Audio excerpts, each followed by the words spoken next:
All right, we are live on the internet. I don't have an air horn tonight. Looking good. I Everyone see good. us. I see us. It's great. This is so good. Nothing's going to go wrong. It's gonna be fine. What's up, everybody? Hello, internet. YouTube, not Twitch tonight. All right. Good evening, everyone, and welcome to UD&D's third annual charity stream, The Power of Streamwork.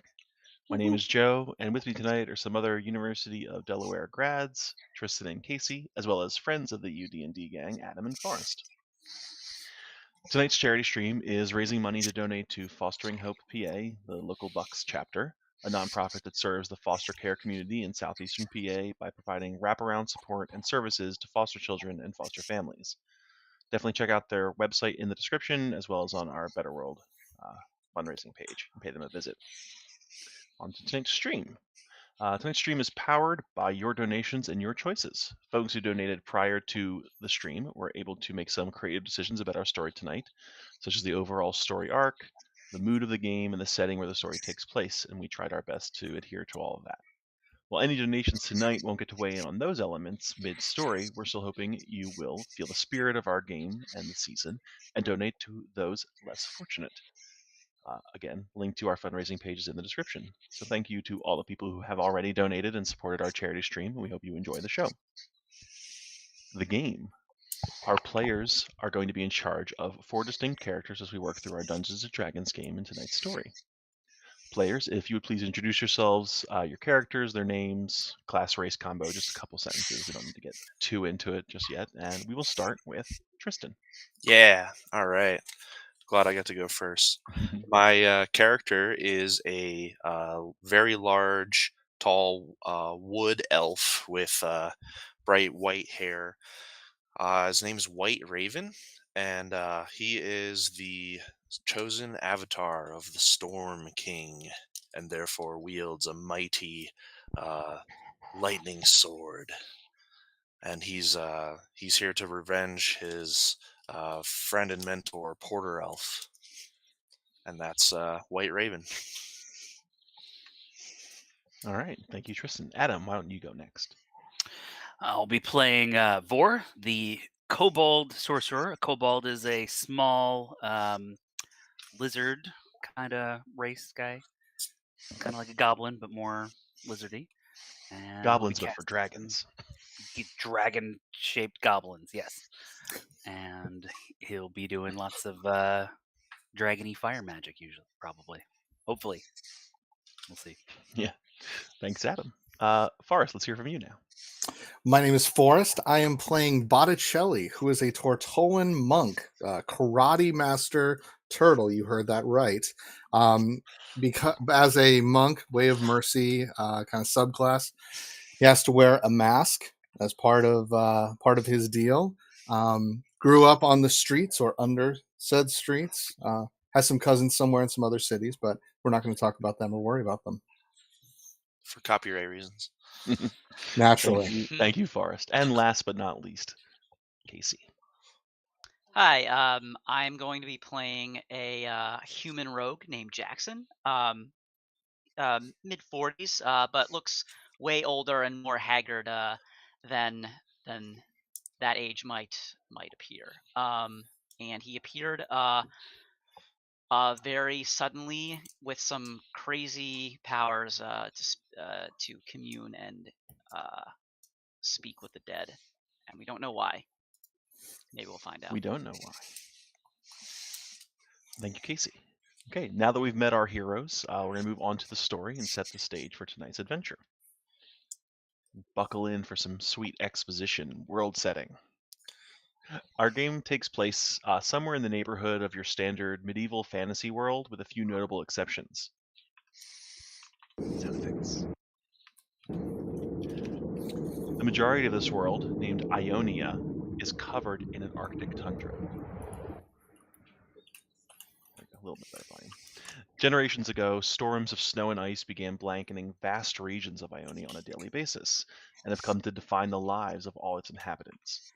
While many creatures adapted to these changes and now eke out their lives in the cold, civilization in Ionia is heavily concentrated in large megacities. It's here our adventure starts in the city of Ardello.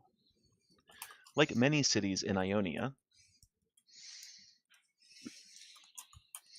Ardello has endured the onslaught of cold by way of an arcane furnace, a device of gnomish make that amplifies magical energy to produce enough heat to heat the city, as well as a solar shield to keep the brunt of the storms at bay. The arcane furnace is housed in the tallest tower in Ardello, named the Solar Spire, run by the ruling elite, the Herodast Archimancy. And it was here that ruin landed its first blow on the city. Over the last several years, arcane furnaces in numerous nearby cities have begun to malfunction, either resulting in weakened output or altogether failure. As these cities began to fall, their people have fled to avoid exposure and starvation, and many have come to Ardello. The mages of Ardello, in an attempt to stave off the same fate as other cities, and with the hubris of those in power, modified their arcane furnace to absorb the power of the storms directly, seeking to convert the cold into an unlimited energy source. This, of course, was folly. In an explosion so spectacular it cracked the very foundations of Ardello, the Solar Spire was destroyed.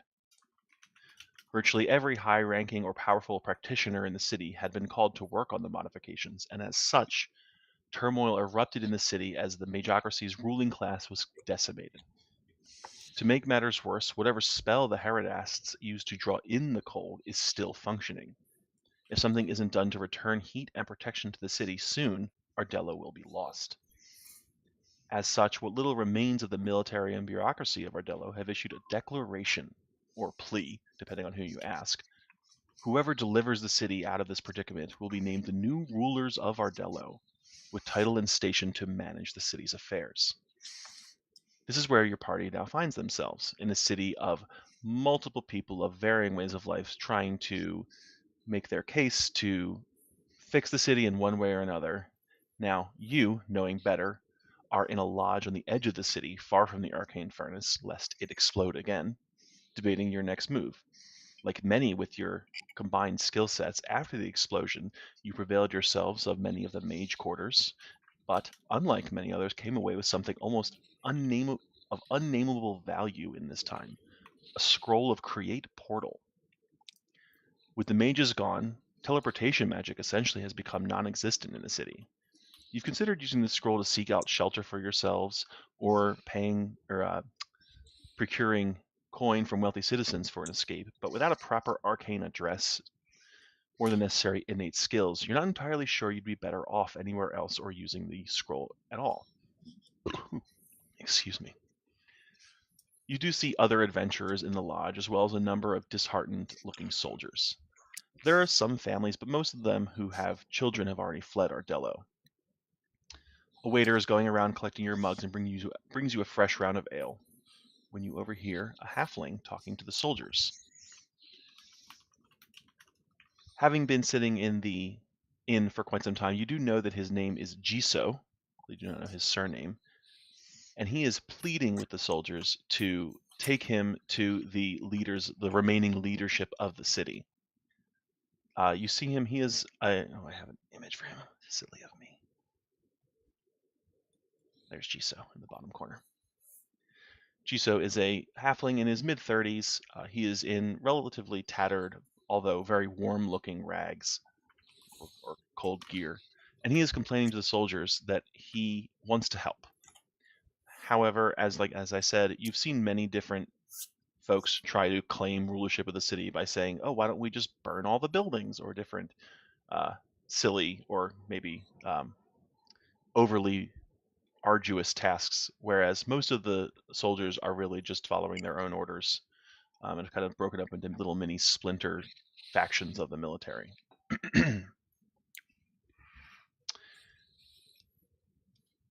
You hear Jiso say he's from a village about a month's travel north, and that there is an artifact in the village that could save the city. And you see not even just the soldiers, but the other folks in your vicinity, other folks listening in, are laughing at him. He even goes to pull on someone who turned away from him, and he gets your traditional Disney cartoon backhand that he falls to the ground. no one seems to be taking him very seriously. There is the green. There's a green half orc. Looks to be someone in charge of the soldiers who are sitting at the bar. Tells him to go drown his sorrows in a different corner. He kind of like slumps off to the bar.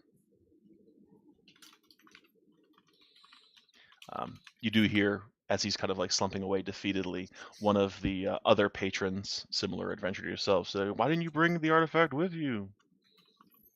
To which he just kind of he looks like he's about to speak up, and then just defeated, kind of crawls over to the bar and tries to get the attention of the barkeep.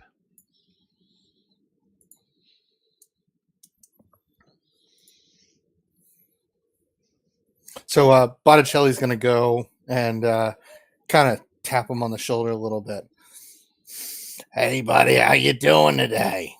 It looks like you're not having a very bad time. Oh, hello. No, I'm not. Bart, can I get a chocolate milk, please? Because he barely reaches above the counter. The bartender goes by him. No, I'm trying to get somebody to listen. I feel like we could solve the situation. We just, he shakes his head a little bit, like he's clearing out some dust, some cobwebs in his head. They said they need a heat source for the city. Well, I come from a place that has a heat source. Come on over. You're gonna come with me, and I'm gonna introduce you to some friends that are gonna be able to help you. My chocolate milk. And he gets drugged along. Bartender, bring the man's chocolate milk over here. Oh, well, thank you. It's very kind of you. Botticelli, kind of jogs him over a little bit. Yeah, Maybe a little it's like faster every other to. step, he just kind of goes up in the air with you. Yep, just carrying him around, and then I plop him down at the chair in front of the rest of the group here. Y'all get a better look at him. He's got a pretty thick coat on, but underneath the coat, he's got a good working of leather buckles and different kind of accoutrement for both travel and maybe holding different items. Like he looks like he's kind of like a couple different utility belts spread out over his person, which is again he's so small they're kind of covering his entire upper body.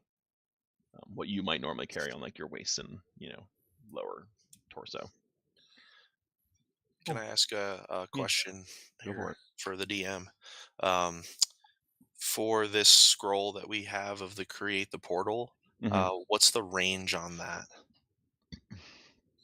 Similar to the spell teleport, like 1,000 miles. Okay.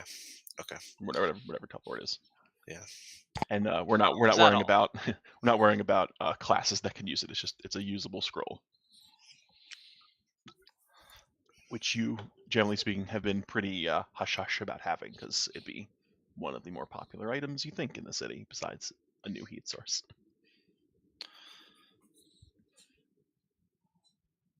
So the halfling kind of saunters up, and he's still like a little kid, kind of got his hands on the table. Bartender comes around, looks a little annoyed, puts down a glass. It looks like it's just milk, dirty milk. It doesn't really look like it's your traditional chocolate milk, but he puts it down and puts it around. Oh, thank you, sir. And goes to drink it. He puts it down. Is that any good? I mean, it's nothing fresh, but what are you gonna do in times like this? I don't know where they have a cow. Vor pops his head up and peeks over the table to look over at the other person about the same size as him. Just kind of he looks at you, wave, and he's popping up similar to him. kind of leans back, just There's over the table, hanging out. Nothing to be scared of him. That's just Vor. I'm sorry, I got startled. I don't think I've ever seen someone with your shade before. My name is Jiso Hopesinger. Pleasure to meet you. My name is White Raven. It is also a pleasure to make your acquaintance, Jiso. Pleasure is yours. Do you? I get a little bit impatient. I was like, okay, all right, the niceties are over. Friend, tell us what you know. Oh, I just traveled down from my home village, Evergreen Hollow. I think Yeah, no, we didn't worry about the cold there. I heard you all used to have this big shield that kept your city warm. We used to have something like that, except I don't think it was a shield. I think it was just a magical permeation through the region. I think it covered quite a bigger area than your city, if I'm not mistaken. Is there a source to this thing that you're speaking of? Yeah, well, because we have the. You see him like stutter for a moment as he tries to remember some details. Huh. Oh yeah, no, the great furnace in the hall in our main hall has a. Well, it projects the energy out. I'm not sure what fuels it. No, it's an artifact. It's a log. It's a Yule log. The great Yule log. That's what it is. I'm so sorry. My memory's not what it used to be. Is it hot to the touch? Oh, Hot log. I couldn't say I've ever touched it. I've only seen it a half a dozen times in my life. How big is it? Oh, I don't know, maybe a little bit bigger than me. It looks like a log anyway. It seems to be shooting off this magical energy that hits the great furnace, and that like he like gestures out like spiderweb fingers, like that fuels everything. That keeps us warm. That fuels our workshop. That fuels Boar's eyes get really big. all of our industry. Ooh. Yeah, we don't really get cold so much. I know that a lot of the cities around here deal with the cold different ways, but we just, as long as we're in our village, it's okay. So if you only have one of these, how are you planning to help us with it in the city? And this is like memory loss, like confusion again. Oh yeah. Well, I heard about you folks. Yeah, we got news of the disaster that struck Ardello. I pleaded with my master to lend aid. Whether maybe he could extend. I don't know. He's very practiced in the arcane. I figured he would have some solution, but he said that it wasn't our business. And I normally defer to him, but we just were getting all these letters from children that were saying they were so cold and they just wanted it to be warm again. And he like takes out, like digs into his jacket and he pulls out a big stack of letters, and turns out a good amount of his heft was just these letters. He's even smaller than it looked like, originally. And he's got this like thick stack, like 20 or 30 bound envelopes with letters in it. And it's like, yeah, breaks my heart. All these children, and this is just, I got these on the way here. I picked them up from our courier. We were getting letters every day, just asking to take care of their families and bring the safety back to Ordello. But I couldn't just stand by. We've got to do something. Someone has to do something. Did you say you're from the north of here? Well, it's about a month's journey northwest. He points. Like at the top of the world north? Oh, not quite. I wouldn't call it the top of the world. It's a little. We're maybe a little ways away from most other cities, but we get around. Could you point it out on a map? Oh, I'm sure I could. And you pull out like the largest scale map that you have. It's probably not big enough. You probably only have a map that, and we're not strictly speaking about like Faerun or anything specific, but your map probably stretches the vicinity of like hundreds of miles, and he's probably talking in the order of like 1,000 miles ish. Boar slips down off his chair and comes over and starts opening the letters and looking at them. Yeah, most of them are in your like 6-year-old style of like barely writing letters correctly. But there are a couple with like decent penmanship. Most of them are written in pencil or like charcoal.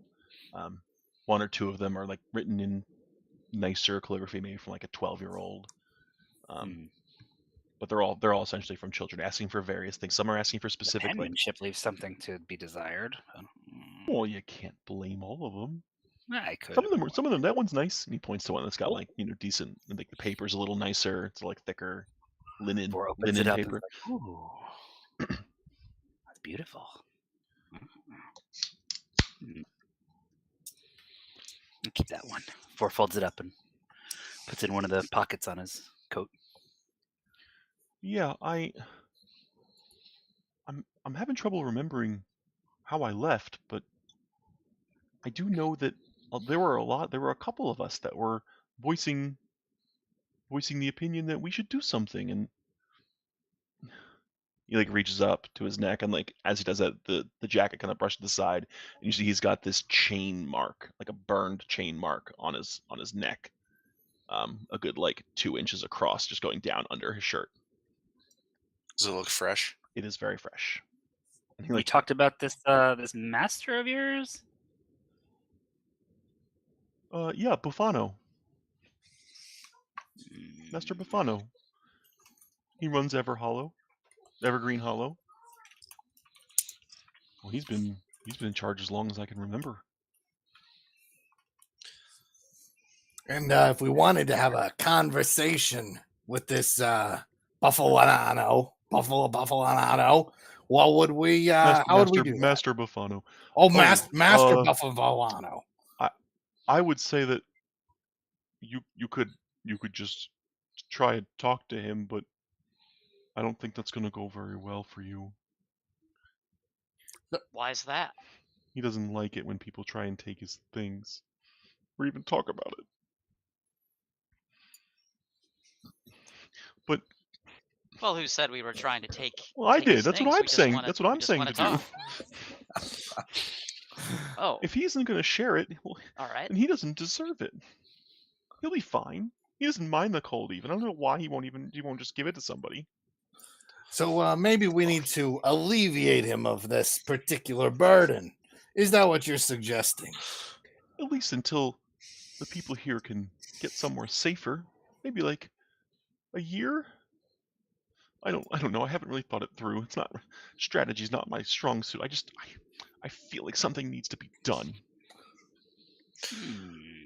I say we go and we alleviate Buffalano of his Master Buffano. Master Buffalano. Yes, Master Buffano. Master Buffano. You can't, Botticelli can't quite get the word out of his mouth properly. Gesundheit.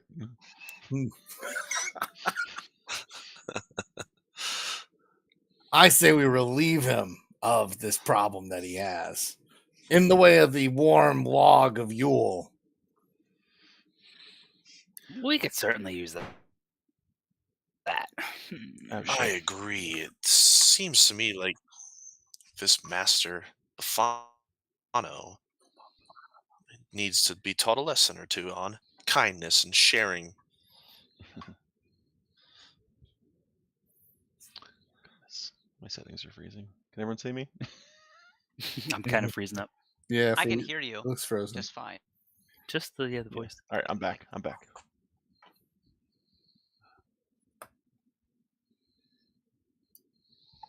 Anywho, Keep rolling. keep rolling. Yeah, and he you see him like dig deep in his memory again. I think there was a reason I had to get out.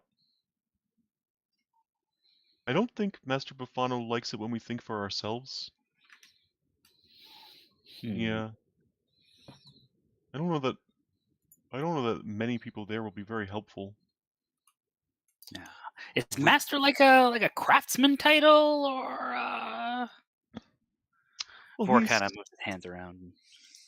I don't know. He's master of Evergreen. He's master of the Evergreen Hollow. He always has been, as far as I know. That's just a charged title. I was just curious.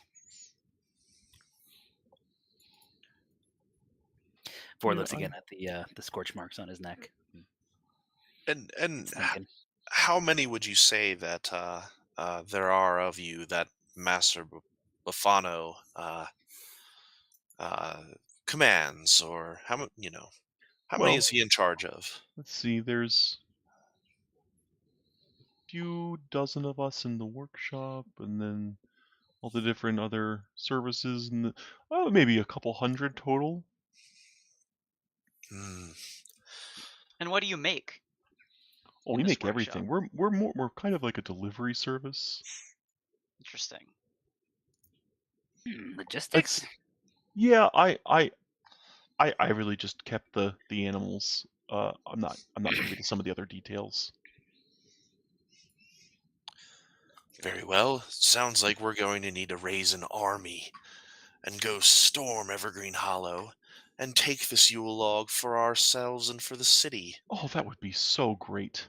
Tubular. Who's with me on that? I don't know about raising an army. Seems like a huge task. Obviously, you know me, White Raven. I prefer more subtle subtle approaches to to conflicts. Raising an army, or not really my thing. What does everyone else think? I mean, it could take us months to raise 100 men, but that's my suggestion. I'm willing to listen to the group. Maybe something more sneaky. Gista, what kind of animals did you say you took care of? Oh, we employed all kinds of animals. There were foxes and dogs. There was some deer, some moose. Yeah, they're great. All those animals are great in the snow. Yeah. He like points to the window. It's like it's even snowier where I'm from. Okay. Bet it is. And I forgot to mention this during some of the expedition, but generally speaking, when outdoors, storms are liable to strike at relatively short notice, and due to the whatever is powering the storms, they are particularly hazardous to one's health. Mechanically travel stuff. And would we know normally how travel is kind of accomplished? Oh yeah, yeah. It's basically accomplished slowly. Like physical travel is slow because you're taking great care. You have a lot of equipment.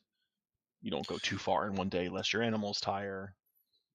There's feet of snow outside. Like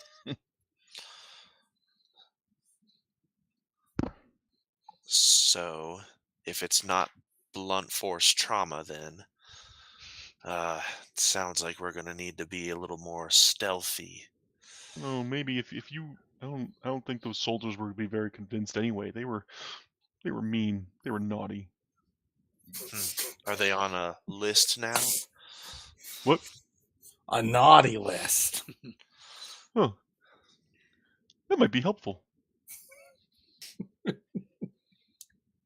I should start writing one up. The most would be nice. How far away is it? If we were to walk or travel, how far away? Well, it took me about 3 weeks to get here, and I'm pretty light on my feet. In the snow. Is there anything else you can tell us about perhaps the place where the Yule log is kept, getting in there and whatnot? Oh, I like this. Well, let me see. It's kept in Master Bufano's main establishment. He has kind of a central building to the whole village. It has a glass atrium. It's guarded. He has constructs that guard many of the buildings in the village. Yeah, I think someone once called it a state house, the way it's laid out. He used to receive like people from other lands used to come and see him and dine and party with him. He hasn't had anybody there in a long time. He says people are terrible these days. Some of us think he's turned his back.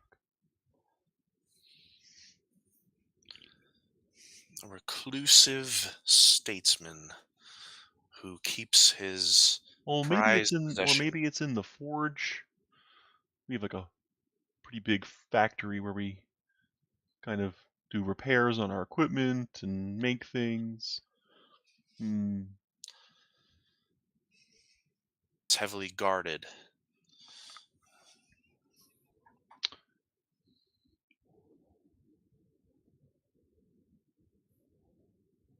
You see him start to like breathe heavy a bit, and he gets like anxious and kind of not like panic attack, but he gets a little like worked up.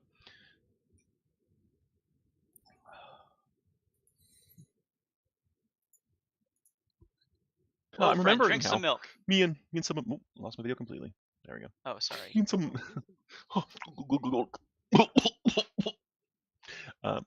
Yeah, me and some friends were just talking about what we would do, how we might send help, and I don't know, maybe one of them were telling one of his goons. The Marplot would have put them all in prison for sure. He's like kind of like our policeman, but Marplots. he's not very nice at all. Sounds like we're gonna need to deal with this Marplot somehow. Well, I would avoid him at all costs. He's nasty. And where can Look, we find I don't even know Marplot? why. Stay away from Marplot. Got it. He's general. We have like a small fortified structure towards the back of the village where we keep a lot of the people that try and sneak into our village or people or people like me who don't meet their quotas. Is that what happened to your neck there?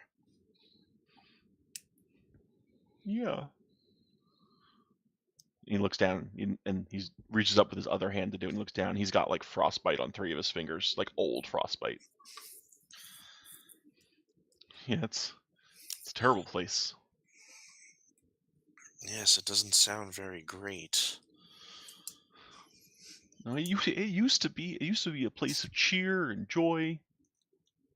That was a long time ago.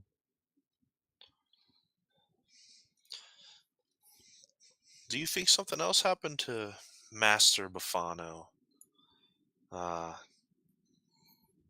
Besides just becoming grumpy in his old age.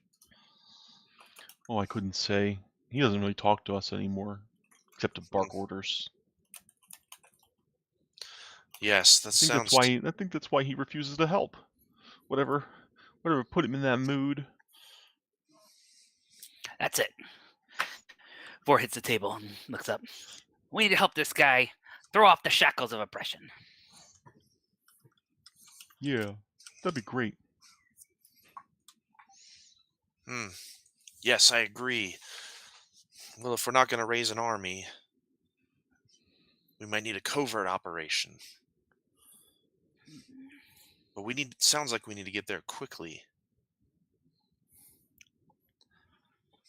Well, my understanding is most of the magic folks in this area aren't around anymore. I don't know how much faster you think you're going to go.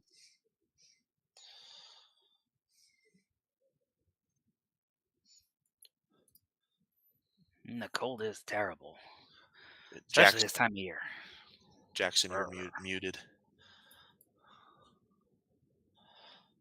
Sorry, thanks. I was DM. We know about this scroll of teleportation that we have, right? You do know. Okay.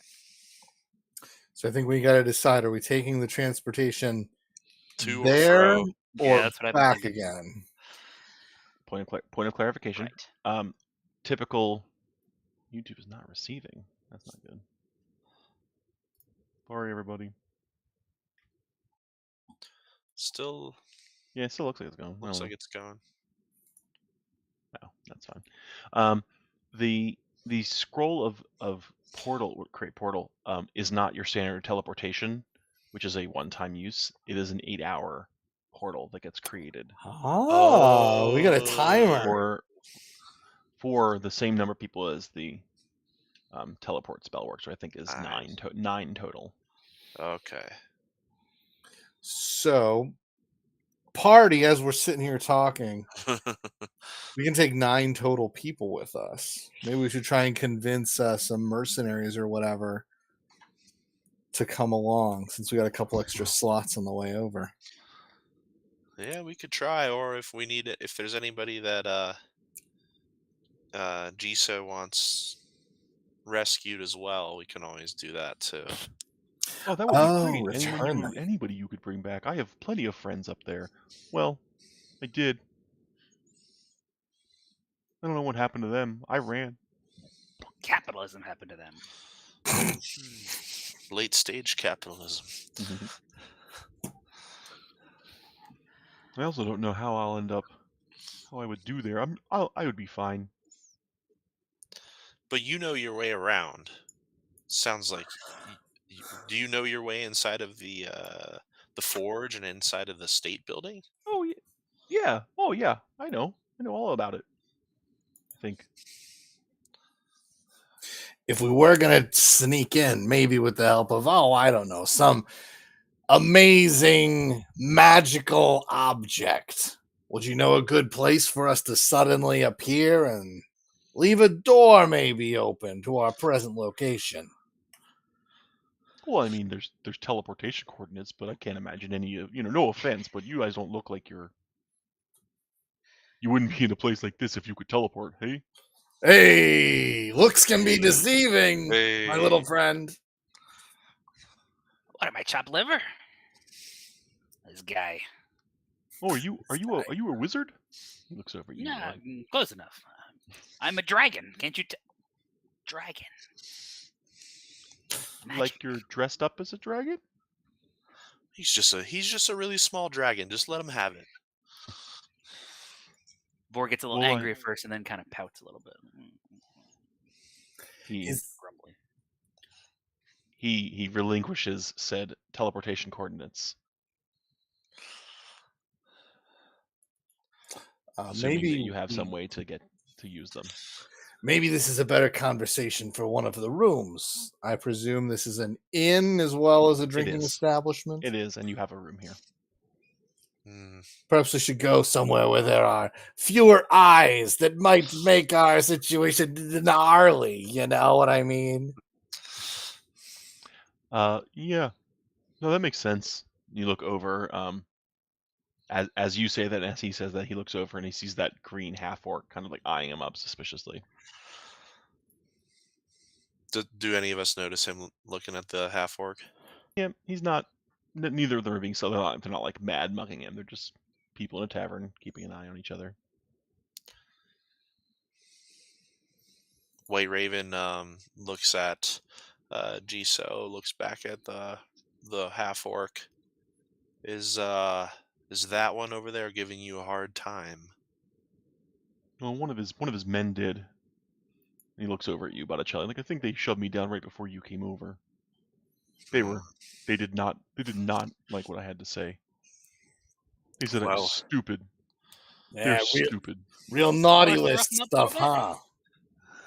Oh, I don't think that's called for. They probably didn't mean much by it. They're just cold. Everybody's cold. I'm not that cold, but everybody's cold. Everything's cold. We'll keep an eye on those fellas over there then. Yeah, I don't know that they mean any harm. How about you all head up to the room, and I will stay down here and keep one eye, and then I'll be up in about 10 minutes. But Botticelli sort of like, scoots Giso along with me, kind of gives him a little pat on the back. Oh, you like start him for a little bit.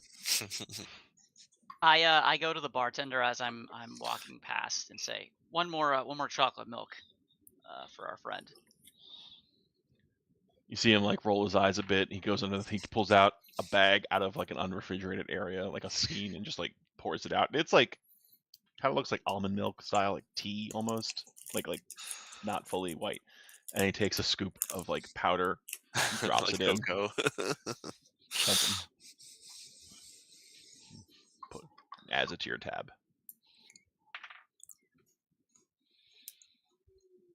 All right, y'all get up there. I'll keep an eye on these clowns. Yeah, I get him up. I get him up to the room. Okay, great. You are easy enough to get up to your room. It's spacious enough. It's got 4, small twin beds, small fireplace. Pretty standard fare. Are you all going up, or is everybody but White Raven, or is anyone staying with White Raven?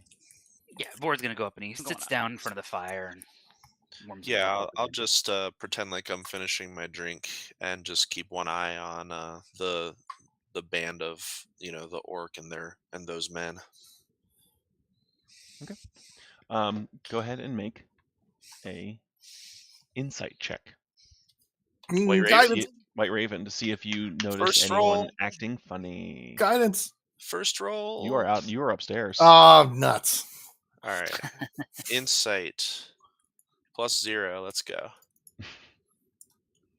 Hey. Game All You need the right. guidance anyway. You didn't even need it. You notice that the captain, the half-orc captain, definitely takes notice of the halfling leaving, of Jiso leaving, and your group kind of going upstairs with him. He leans down, he says something to one of his guards, and he nods and looks up, and then goes back to drinking. So it doesn't seem like they really care that much. They've taken notice, Yeah. but they don't seem to be have any particular ill intent at this time. Okay. After about that 10 minutes, I'll finish my drink and then head up. All right. Pleasantries aside, are you guys taking a portal? Yep. Let's portal. Portal in, get into the game, Every kicking day that door I'm down. portal in. Let's see if this button works. We could definitely spend all night at the tavern working on the nuance, but It's a one shot. So Let's spend 3 sessions figuring this out. you open a portal in the room, and it's not very big. It looks relatively stable. It's the end of early evening dinner time when you open it. So you've got probably till the morning, till the sun comes up for the portal, till the portal disappears. But it is when you open it, you decide. When you open it, you become the person that decides who can go in and out of it.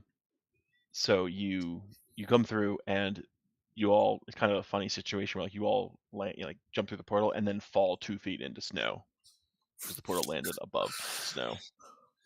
And you are on the top of a hill, not a very big hill, maybe 100 feet in the air. And you see before you kind of down the hill and over, but you're more maybe a couple hundred feet away from the actual village. And there is a bit of a goat path in the snow, but it looks like it's been snowed over quite a bit. And you see a pretty large little town bordering on small city in front of you.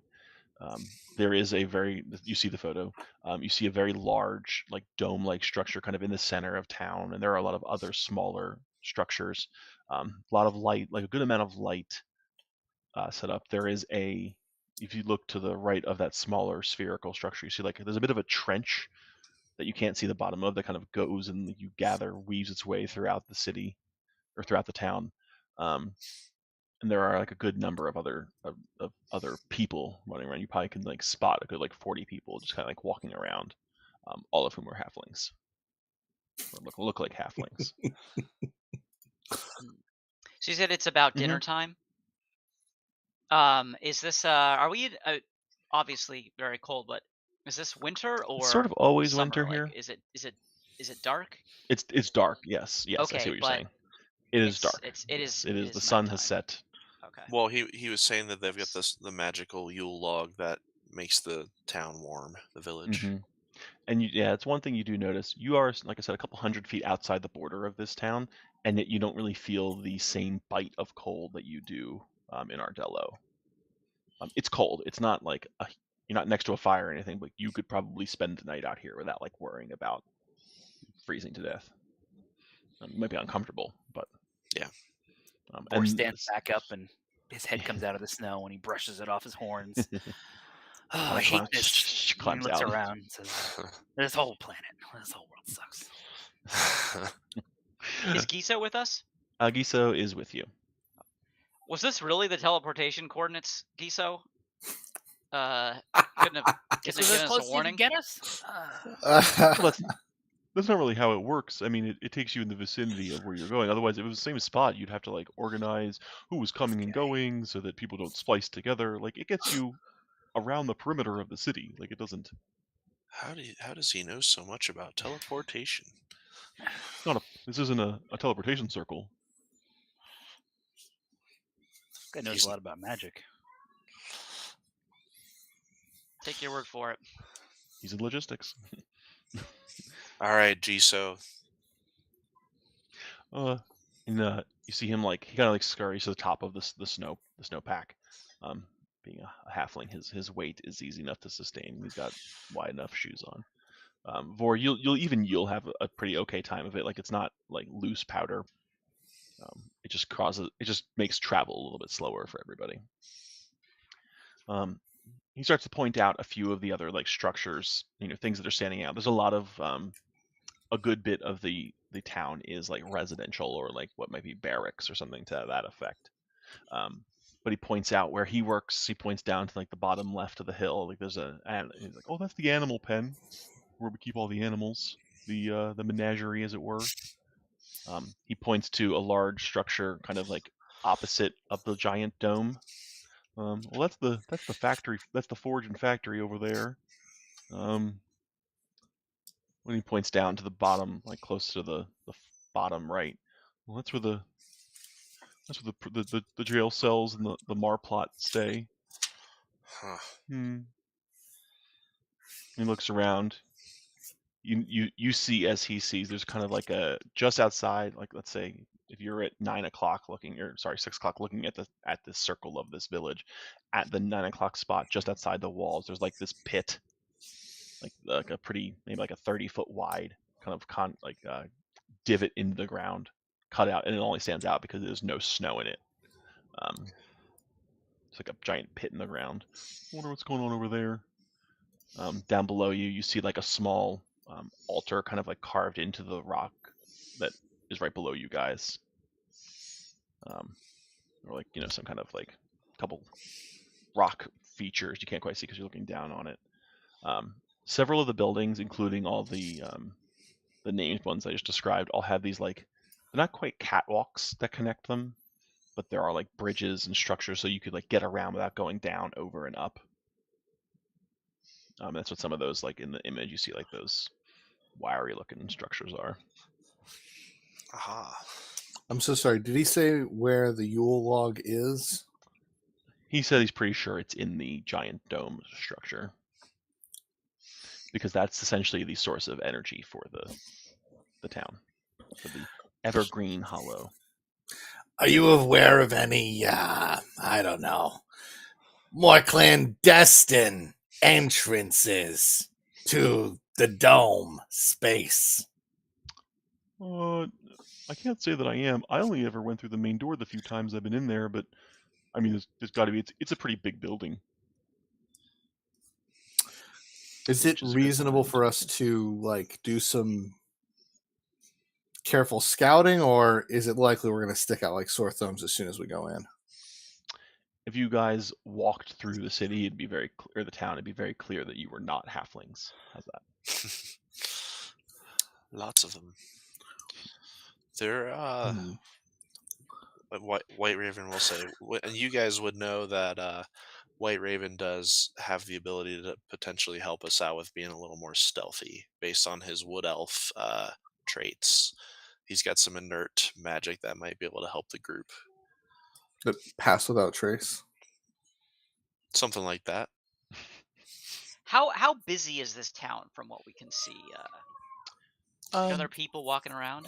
Yeah, for the size that it is, it might not feel too busy because it's pretty. There's a good bit of area to cover. But there's no time when you don't see some people walking around. So you can kind of see them in the images. Like there's people standing around, there's people walking around delivering things. Like any given time, you can probably see anywhere from 10 to 50 people just like out. Gee, so does this town ever sleep?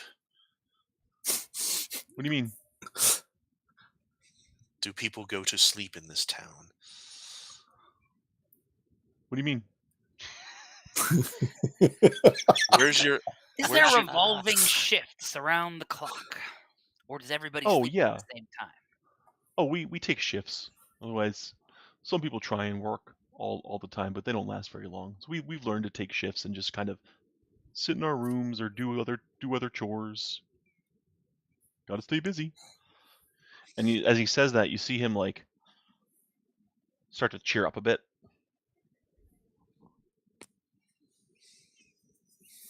Interesting. So when you go into your room, and do you have a bed? Do you lay down? What do you close your eyes at any point? I don't think we have any beds. We have really comfy chairs. I love to read. I like books. I like books about animals. That's why I'm the animal handler. One of the animal handlers. These people don't sleep. That's kind of messed up. A halfling Maybe in he the could take city a that never distraction. sleeps. This place. Maybe he could make a distraction, letting some animals out or something. That sound like a good start here. I mean, that would sounds cause like it would be chaos. distracting. Is that something you could do with our help? If you want, yeah, I'm an idea man. Do you like that idea? Is that a good idea? That sounds like a great idea. It's a good idea. As long as it doesn't, interrupt the flow of work. Yeah. Oh, we're gonna interrupt the flow of work, all right.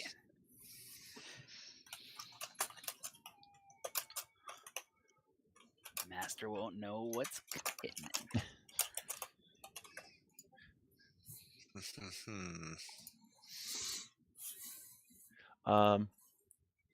Yeah, he is, as an NPC, kind of at your disposal, chiming in when necessary, guiding and such. And for our viewers, we fixed the donation link. It should be working now. Thank you. Hooray! Yeah. Sorry, everybody. That was fast. Well, if I make us stealthy, it'll last us for about an hour, as long as I don't break my concentration.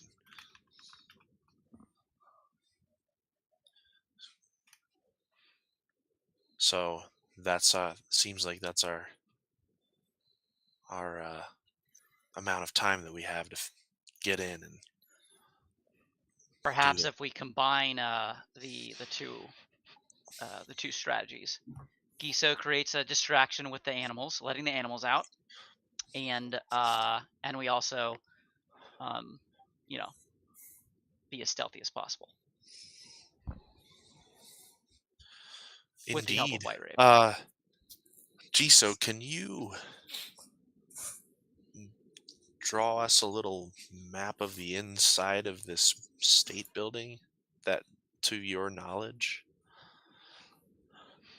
I don't know about a map. I've only been in there a couple of times, but I kind of know the general layout. There's the giant furnace takes up a large portion of the main hall. I think the Yule log's there.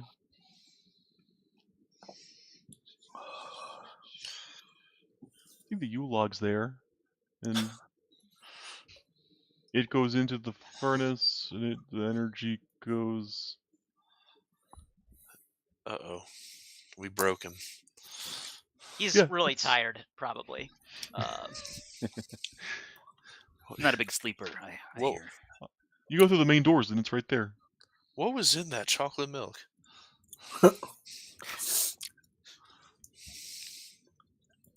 Well, chocolate milk is everything you need. I bet you the chocolate milk here tastes much better than it did back in the city. Couldn't be more right. we should go get some. Let's go. Let's go get some. He starts walking down into town. All right. I follow him. You follow along. This isn't a good idea, Dracorath. He starts walking up to the front. He starts walking up to the nearest gate. Do I see anybody outside of the gate? Kind of looking over there. Guidance self. You may make a perception check. Roll number 2. Gonna do a D20 and then have a mind D4. count? Oof. The 4 might have saved something. You were looking to see if there were other people. Yeah, see if there's any hostile. You do see them. Unfortunately, due to the low roll, you don't see them quite in time to do anything about the people that are at the gate, guarding the gate at both sides of the gate posts. Okay. You're probably like 50 feet from the gate in a relatively open area when you spot them. And I have a giant shell, and I'm wading through the. You're snow. 3 times as tall as Yeah. Jiso Oh, Yep. boy. I'm highly visible. All right. Jiso Boar's just clomp starts. around like Paddington Bear with a wiggly tail. Jiso just starts Feet up. walking up. Hey everybody! Hey guys! Vor follows his. Hey everybody! You see the guards at the top of the towers, like start running around. I hide. Oh Okay. no. Go ahead and make a stealth check. Guidance. Oops, sorry. Let me get my character sheet. Maybe you should roll the d4, Forest. I'm rolling it for him. He gets a 2. Yeah, roll for him. See the macro. Also, we'll wait for a case for Jackson's roll. Okay. Yeah, the 2 on top, whatever you do. Wow, this is a 21. You kind of like we're already kind of hanging towards the back of the group, and as soon as you see, or as soon as you hear Jiso start to like address the people at the gate, you like veer off and kind of duck behind a tree, and you are with all the weather, everything, all the snow going on, like you're perfectly confident that you're hitting. Guys, open the gate. What are you doing? Guys? And you see at the top of the gate a ballista swivel. And you don't hear the words because it's too far away and it's high pitched. You hear high pitched like yelling. White Raven will then start charging towards Jiso and grab him where he is standing, and then just kind of try and make a circle back. Okay. Guidance. So in a situation like this, you can't cast guidance on everybody. Nuts. Out of combat, out of timing, you can do it whenever you want. No, I'm reacting. I'm reacting to the I see the ballista start to turn towards us, and and that's an immediate like. Go ahead and make a athletics check. Okay, all right. The ballista really obvious? Oh yeah, no, it's at the top of like a 30-foot tower. Like the walls are probably 10 or 15 feet tall, made of metal and wood, different sets, and then the towers go a good bit above that. Okay, right, 14. Okay. Vor looks up and waves and says, "Hi, friends." So you successfully grab Jiso, and in your kind of rush, you're tripping over the snow a little bit. You just get to him in time and pull him out of the way as a blue arrow looks to appear out of the ballista and shoot down. It misses him. But Vor, if you would make a dexterity saving throw. They're aiming for us, Jiso. They weren't aiming at you, so you it's lower DC. That's good. Looks good to me. He looks up, he waves, "Hi, friends." Do I need to run back for Vor? Grabbing Vor would have been a great idea. I guess I didn't realize you take 10 cold damage as a bolt of frost spears into your arm and kind of spins you around. You plop down into the snow. Ow, what? And the bolt manifests away. Vor, run, Vor! He starts burrowing. They're monsters. You see the other ballista kind of charge up that same blue light. And Get out of there, man! The gate's shut, right? Like, so this gate is closed. Yep. Can I see how it's shut? Like, is like a mechanical gate on the top? Is it just wooden boards in front of me? It's the gate. It's like two doors. You can't see how they're like locked together. It would be on the other side.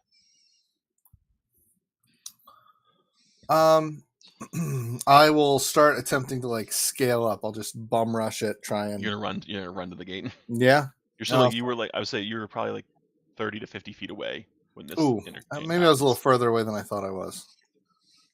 All right, I'll drag Vor out. How about that? I'm gonna try and How I'm gonna try far and block away him are with my these? shell a little bit. Use my shell, kind of put it behind me, and try and like scoot him out a little bit. Okay. Are What's your there question, two Vor? ballistae up there? There are And 2 they're- ballistae. How far are they away from each other? And Let's see, 30 feet up. They're probably about 30 feet across, 20 feet across, maybe. Yeah, maybe 20 feet across. Make an athletics check, Botticelli. Guidance? No. Oh wait. Oh, I'm sorry. Wait. Hold on a second. Athletics. I'll do that properly. There we go. What's your bonus? Pretty It's good. 3. 3. All right, it's 12 plus 3 is 15. 15. Okay. You manage to like dive down and like scoop up Vor out of the hole that he made in the ground, and you turn your shell just in time. You take a ballista belt in the back, but you are protected by your shell. Very uncomfortable. Ow! these guys are I won't do really- that again. That was gnarly.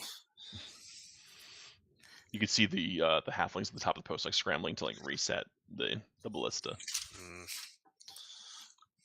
This was the wrong call, Dracaroth. Why are they shooting at us? So We need to go and hide. we shoot back. We need to find another way in.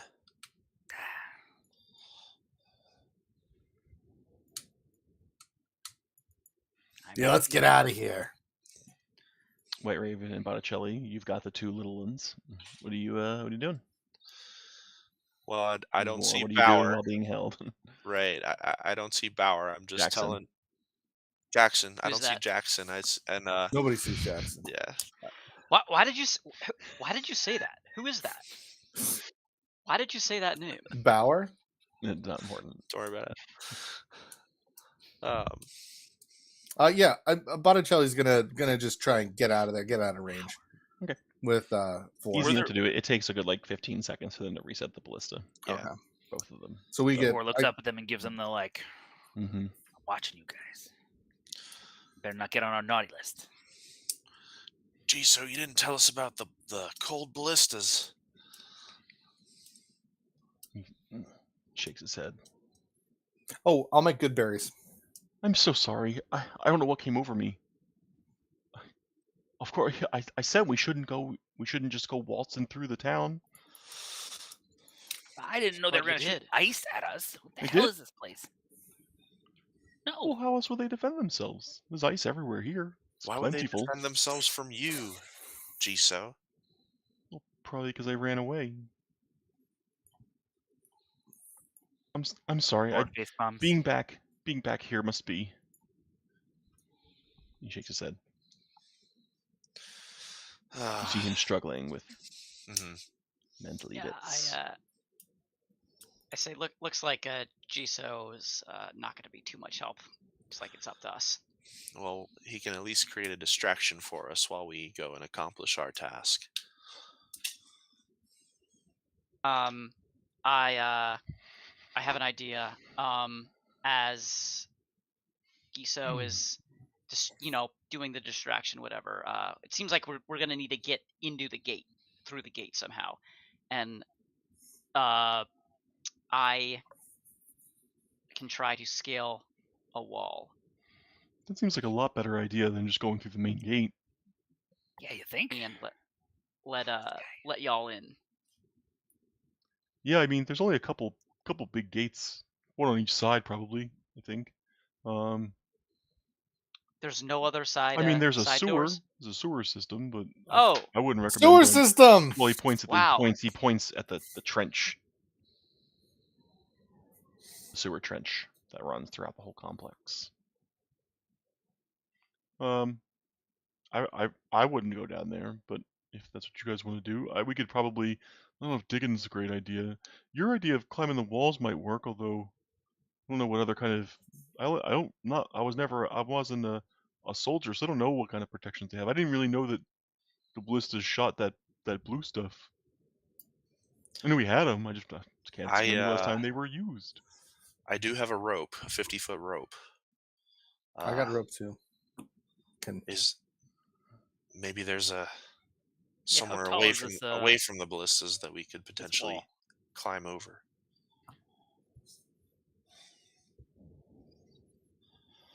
Sorry, what was the question? How high is this wall? Wall's probably 15 feet. Oh, You guys should be able to do that. And there's probably hundreds of feet between gates. At so least, maybe more. and are we exposed like visibly right now? Or You've kind of taken back to the woods a bit, up the hill. but if we were to then go back towards the town, You would need to roll some stealth to get to the wall without being seen. Okay. You guys discuss what you're gonna do. I will be back in 30 seconds. I'm pretty stealthy. We could do a So I can stealth. sorry, I can cast Pass Without a Trace, and then get us hopefully stealthily enough to get to the fence, hop the fence, send Jiso on his way, and we go beeline for the dome. How many of those do you have? Yeah, One for short rest. I get the feeling we might need that inside. I don't know. Well, it's good for an hour as long as I don't break concentration. Oh, okay, an hour. Yeah, it's been a while since I looked at it. I like it. I think it also gets rid of our tracks too, right? So that would be Yeah. good if we're going into the snow. We won't leave the trail behind us. So if we have kind of like this circle, gate on top, gate on the bottom, we hit it at 3 o'clock or 9 o'clock, kind of dead on the side. Yeah. Pass Without Trace out of the woods. Go over there. Who else has rope? I have rope. You have rope. I have rope. I think all got most rope. basic things come with rope. Come on. I got rope for days. Got rope for days. All right, everybody's got rope. What's up? We can do kind of a makeshift grappling thing. Toss the rope up. Try and get it to catch on something. Yeah. Scale All right, the so wall. Joe, we're gonna White Raven's gonna cast Pass Without a Trace on everybody, Okay.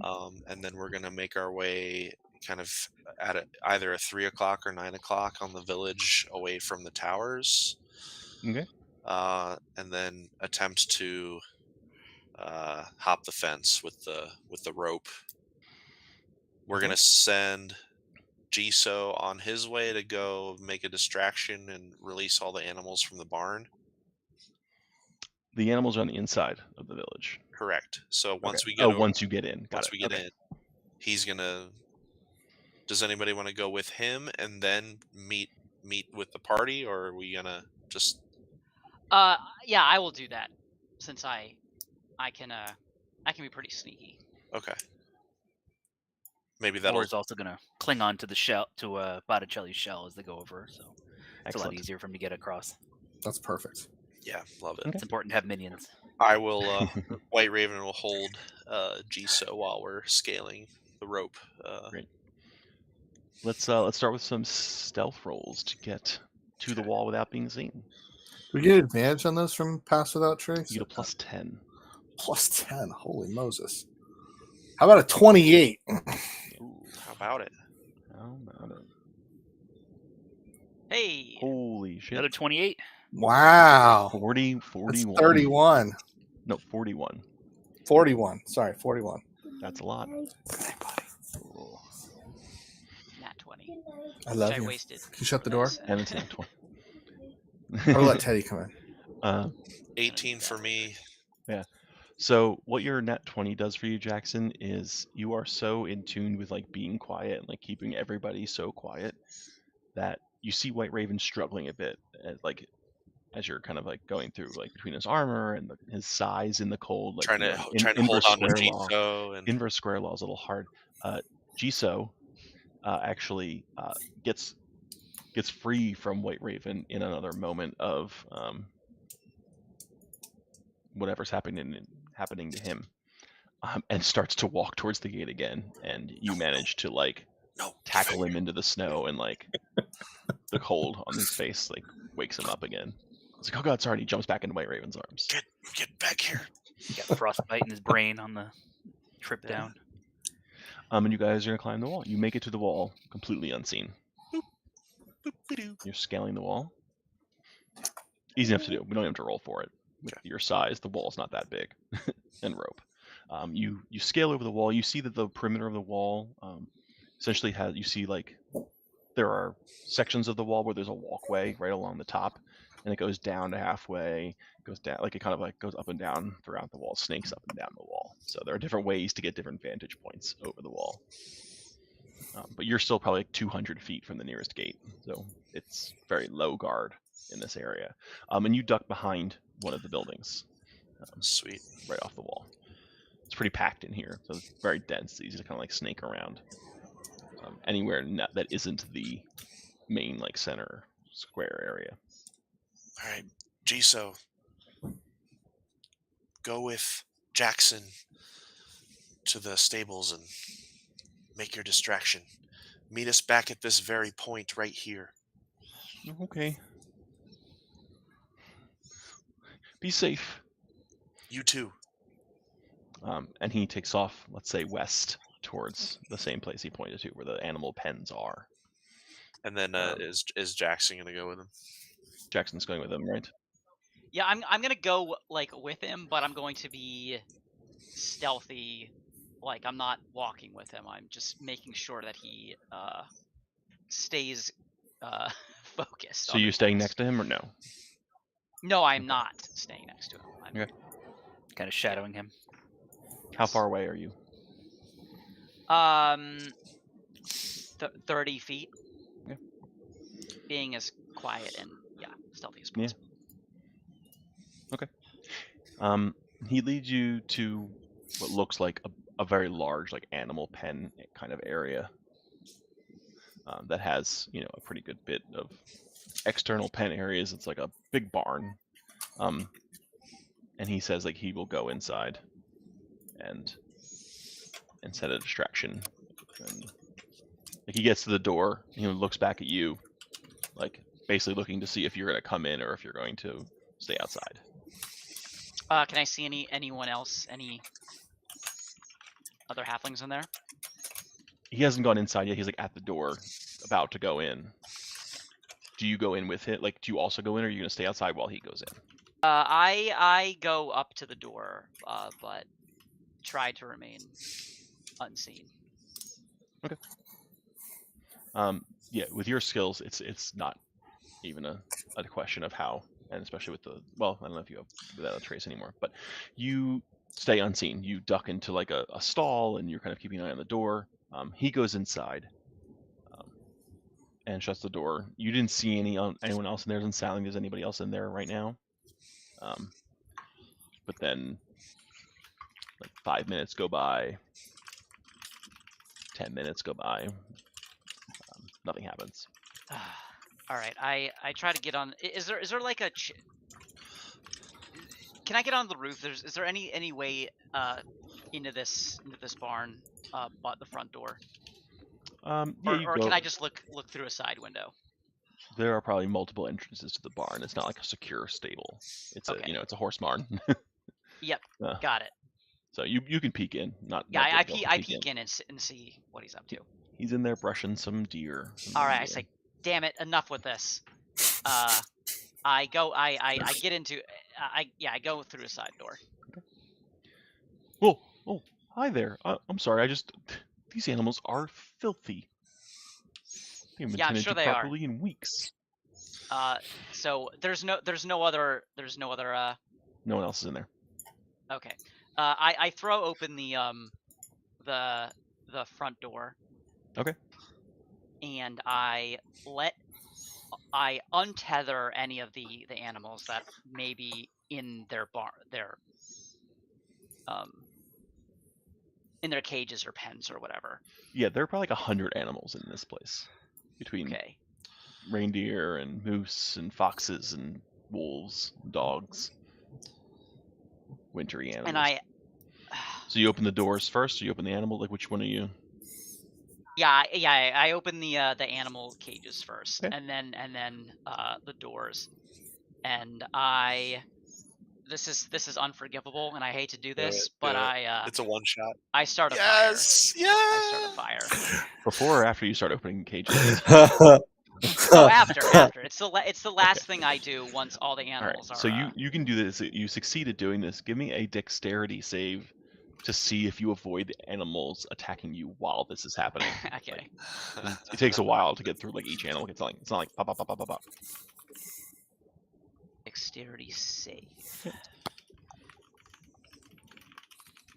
Okay. Yeah. Yeah, Ooh. you get by with like a couple nips. You like just duck out of the way of like a giant reindeer charging through. And if you didn't know any better, you'd think the thing had a red nose. I bet it did. Bet it did. And you succeed. You start a fire. There's now a fire in here. You kick the doors open, and like the animals like knock you back, getting out. The rest of you, we can talk about what you're doing in the meantime. But when this happens, you hear the animal like noises and neighing and all that, and bang and all that like start. Things start cracking, and you hear like wood breaking as they're like banging into things, and you hear halflings start shouting, and a bunch of halflings start running towards the barn.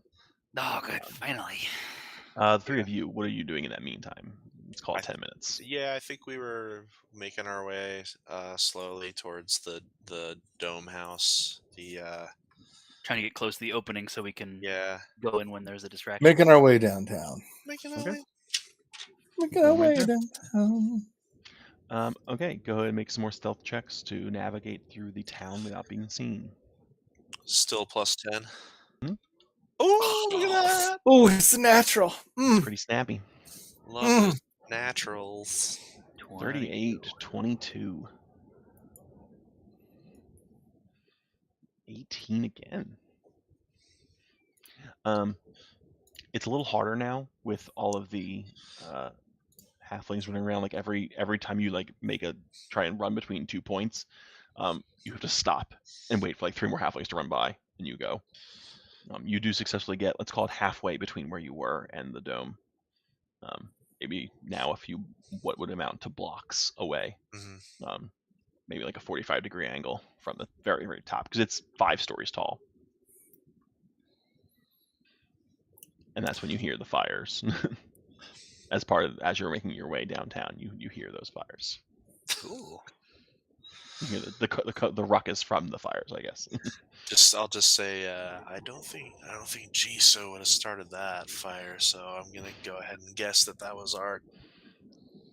I'd forgot to say it, but this is what you see, Jackson. One of the things you see is just these like different, like large stalls of deer. Do we suspect that Jackson will be able to catch up with us without us like breadcrumbing our way through here? You told him to meet you back at that spot. We told Jiso to meet us back. He's asking about Jackson. Got it. Right? Yeah. Jackson, do you think you would have known that your friends were not going to be there when you got back? I would hope I All right. I knew Oh, that. Yes. Spend some time with us. I'm gonna That's true. I'm gonna pull out. Oh boy, this is fun.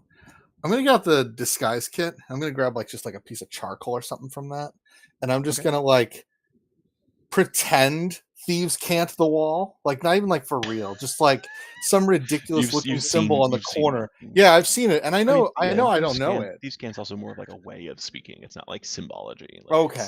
But I'm just I thought you were gonna like draw mustaches on all of us with the. I'm gonna like scribble a little thing, put like a little arrow in the direction that we're going, like okay, on the wall. We'll say it eases the task. Yeah, thank you. Yeah. Yeah. The other system we play in. Cypher, baby. Jackson, if you want to give me an investigation check to like track where your friends went, you know they wouldn't have stayed where they were, but like finding them, like see how easily you find them.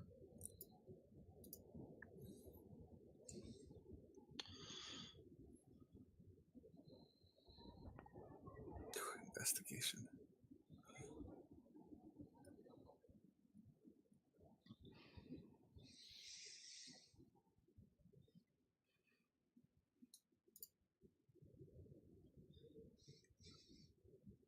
Come on, Jackson. Oh, I'm sorry. What are you talking? Investigation roll. Yeah, please roll an I'm so sorry. investigation. I am so sorry. You just lost half our viewers, Casey. There we go. We didn't. Okay, great. No, it's you are sent. Besides the fact that you're familiar with your party members and 2 of them are giants, you're very skilled at tracking and things like that nature and like finding patterns, and you see some very, very poorly written thieves' cant on a barrel. It's like a dagger pointing at a heart, and it's like that's just a symbol. Like, that's not what thieves' cant. And in parentheses underneath it, we went this direction. And you essentially turn a corner, and there is you turn the corner, and you see Ford just like hanging on for dear life onto the shell, still trying to like direct Botticelli where to go, like over the corner. So you guys are all significantly closer to the domed structure now, which puts you, let's see, farther from the animal pen, farther from the where the jail is. There is a trench near-ish by where you guys are, and you're probably a little closer to the dome structure than the factory.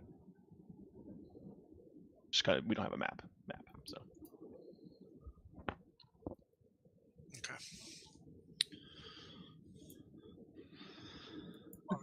Well, did you like my distraction? Yes. Yeah. Now let's find our way into this Fire. wall. Good choice. Pressing on. Oh boy, that can't be good. Okay, you guys just going closer to the state building? After that roll? Yeah. Yeah, okay, yeah. We're going back to the portal. Go ahead. Give me some one more stealth roll to get Alright, one more. close enough to get in. Definitely still within the hour. Oh no. Oh. Wait, was that an advantage roll though? No, it's a disadvantage. It's disadvantage. I have splint armor. But it's a 15. It is a 15, and there's no critical fails on skills. Oh. Because I like rules. Yeah, no, you definitely like trip up for a second, White Raven. Yeah. Miraculously doesn't cause any commotion, and it kind of like happens at the same time that you hear you trip and like fall into a building, and just as you think it's gonna like, there's guards maybe like 40 feet away, they're gonna turn. 2 giant reindeer smash heads at the same time, like just on the other side of the intersection. Nice. And catch their attention. You get very lucky. Or is invisible on Botticelli's back. Yeah. Okay. You are now essentially in the shadow of the domed structure. It's easy enough to see like what the main entrance is. There are some like 20-foot tall double doors, like big, heavy-looking double doors. A good number of windows. There's like a second-story balcony. As far as like entrance points to the building, there are many. It's just a matter of like how confrontational you want that entrance to be. Is it like barging in the door? Is it sneaking in? Is it like scaling to the very top? Like, what are you doing? Well, we've been pretty sneaky up to this point. Let's keep trying to sneak in. Tell me how you'd like to get in.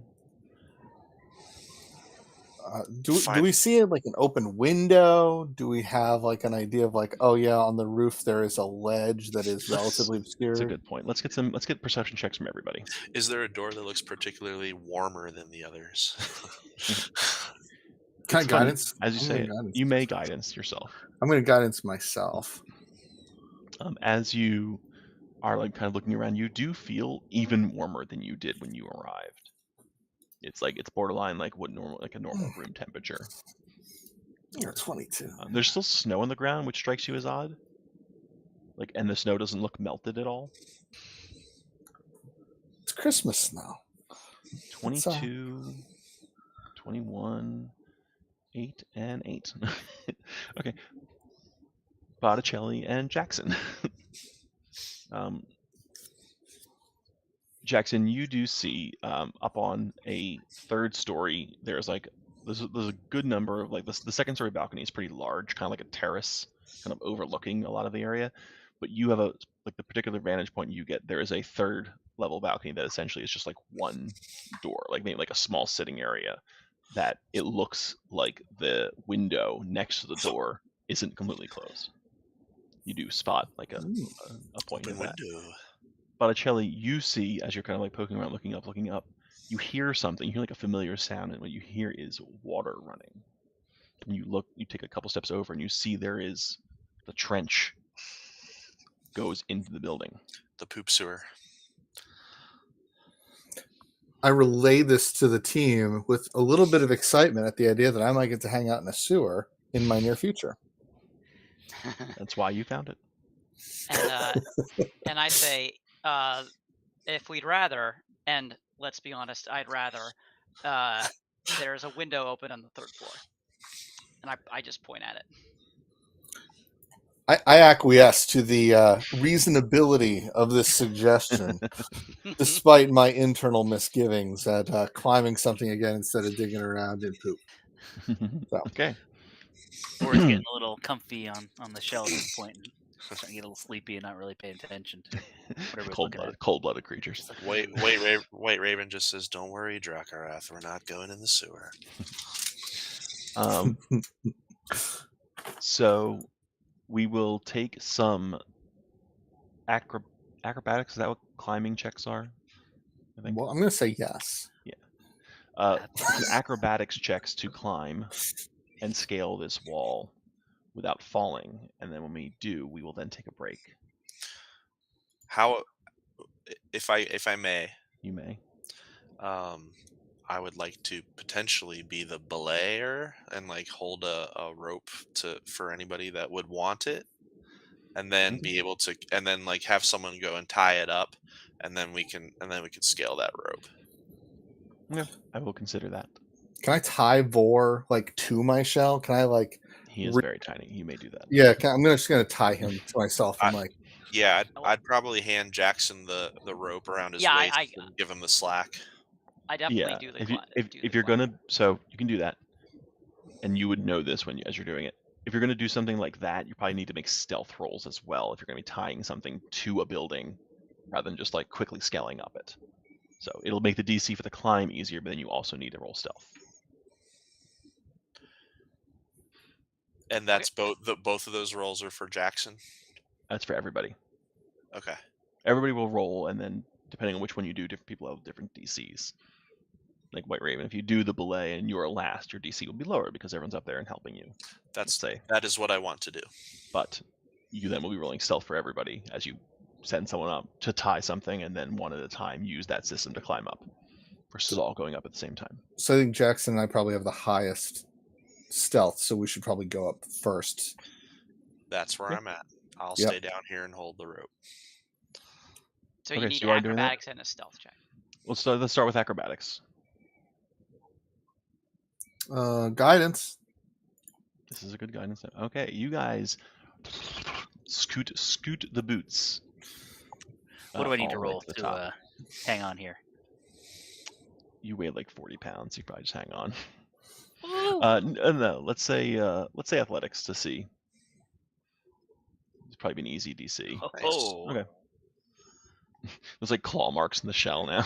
He's kind of gripping in. His eyes are starting to glaze over. Maybe he's got like some ridges on his shell. That's like a nice place to grab on. Yeah. My new home. So you three are at the top. White Raven, make your athletics check, and then I'll take a stealth roll from everybody. All right. Here's my athletics. Sorry, acrobatics, not athletics. Oh man. Sorry. Acrobatics. Well, it's okay. No, we'll say it's athletics because you have the rope to climb up with. Rather they scaled, you can climb the rope.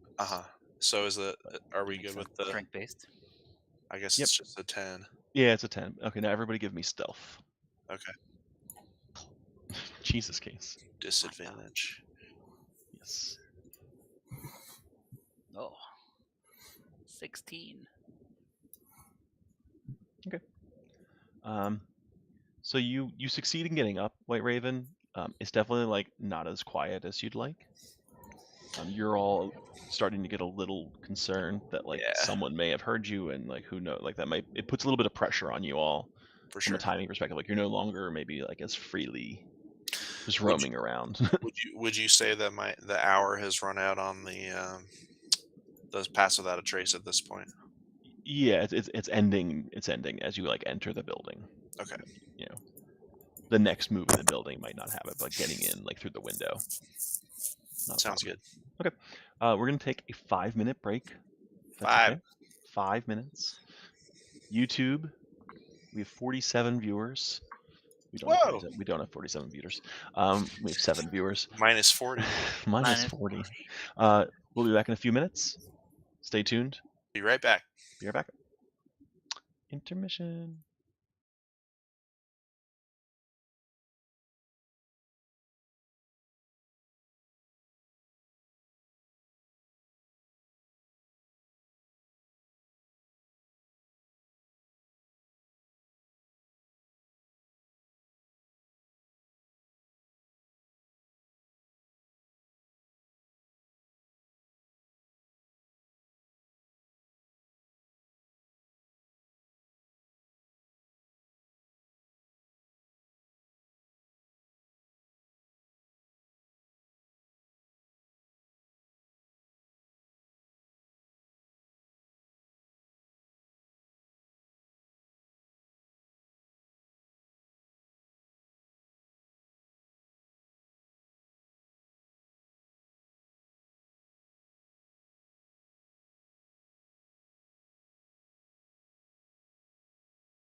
And we're back, chat.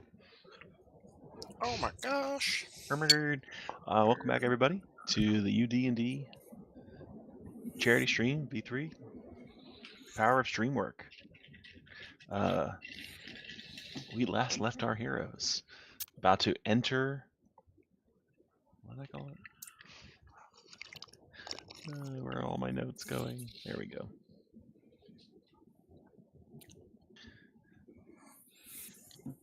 The lair of Buffalo. No. Buffano. I can't get it out of my head now. Yep. Buffalo. Yeah, Buffano's lair and his place of power. So you managed to scale yourselves up to that third level window, third floor window. It's pretty small. It's not like meant for like egress, but it's easy enough even with Botticelli's shell to like kind of squeeze through. It's probably like 2 feet wide total. And you find yourselves at the top of like a landing, like maybe like a 10 by 10 foot landing with like a staircase down. And you see Oh, quite the sight. that is a Yule log.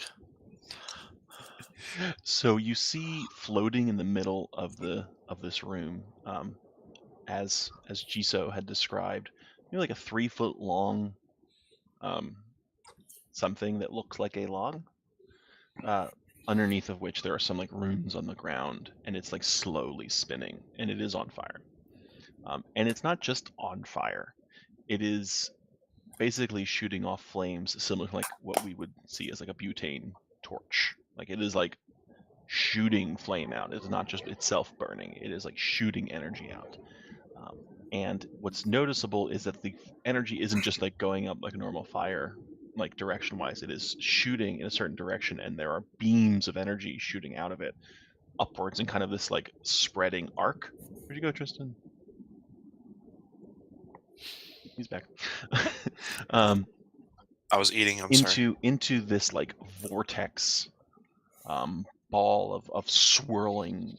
It's kind of like a cross between like plasma and smoke that seems to be just like scooping up the flame energy and kind of spiraling around, and then it goes into the structure that you can't quite see behind the thing. That is like what looks like kind of like a giant clockwork machine that is absorbing, that is taking the energy and like dispersing it out. And you see that there are these like they're essentially cables or conduits where this energy is like shooting off in like 20 or 30 different directions. And then like the longer you stand there, you even see there are smaller ones kind of like snaked in between them, like another like 50 or so. Like this is the power station of the village. Vor's face lights up and his tail starts wagging. He is very excited about this fire. Botticelli like kind of puts his head over. Hey, do you know what that gnarly thing is? Do you know how it works? Whispering and that gravelly whatever.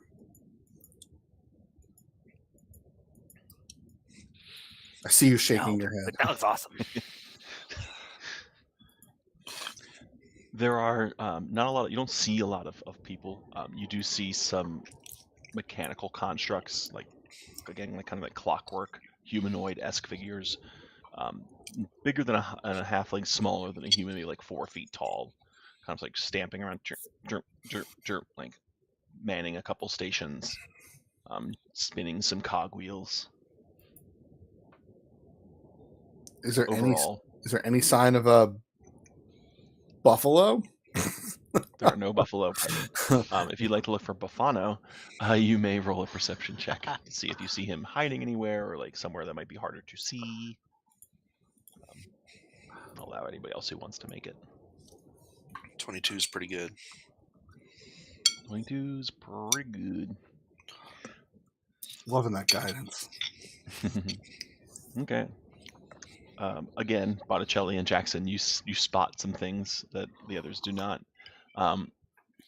Directly behind the Yule log, in that kind of archway that you see in the photo, towards the back, there seems to be a garage-sized door leading to another room. and there you don't see what's behind it. It does have like some small windows at the top, but you do see that it is lit, like it is well lit, similar to this room. Not a darkened room, basically. And how many constructs are in here? Just one, you We'll say said? two constructs. 2 constructs. Visible, at least, like kind of like walking around. We need take to some time. Take some time and like check every crevice. This is a very crowded room. Is there room to like stay away from them and like kind of go around the edges, make your way over to the door, or is it pretty wide open? You could definitely. So it depends how you get down from the 3rd floor. If you go down the stairs, you're kind of like put into the main large open area. Mm-hmm. If you were to like jump down or do something else, it'd be easy enough to stay to the periphery of the building. And then maybe make your way to a door, whether that's the main door, which you see these giant doors that you saw from the other side, but also maybe like there's likely other doors and other ways to get in and out of this building, as I said. There are some doors on the 2nd floor, like when you go down the stairs, like you're at the top of a set of stairs on the 3rd floor, you go down, you can then go down another set of stairs, or you can kind of like stay along the 2nd floor balcony. Is there where these constructs are slowly moving around the room? Do they appear to follow a particular pattern or anything like that? How long do you want to wait to watch? A minute. Okay. Make an intelligence check. They appear to be following a particular pattern. Here it comes. Get ready. Get ready for the -2. Okay. All right. Yeah, over like a minute or two, you don't notice them following any discernible pattern. We need to find a way to take these constructs out before they warn the others. Are they doing something, or are they just milling? Are they armed? You don't see any like swords or any maybe traditional weaponry. There's a number of like features of them that you don't quite understand. Like where they would have like a face, there's just like a hole that like goes in, that like maybe it was a mouth or maybe it was something weird. They have like 4 arms, but like they're not just like arm and arm. It's like arms are here, and these are like shorter ones that look like they do serve different functions. You do gather they're probably more like utility than like combat, but the quality of their make would indicate that like they're probably not like tin cans.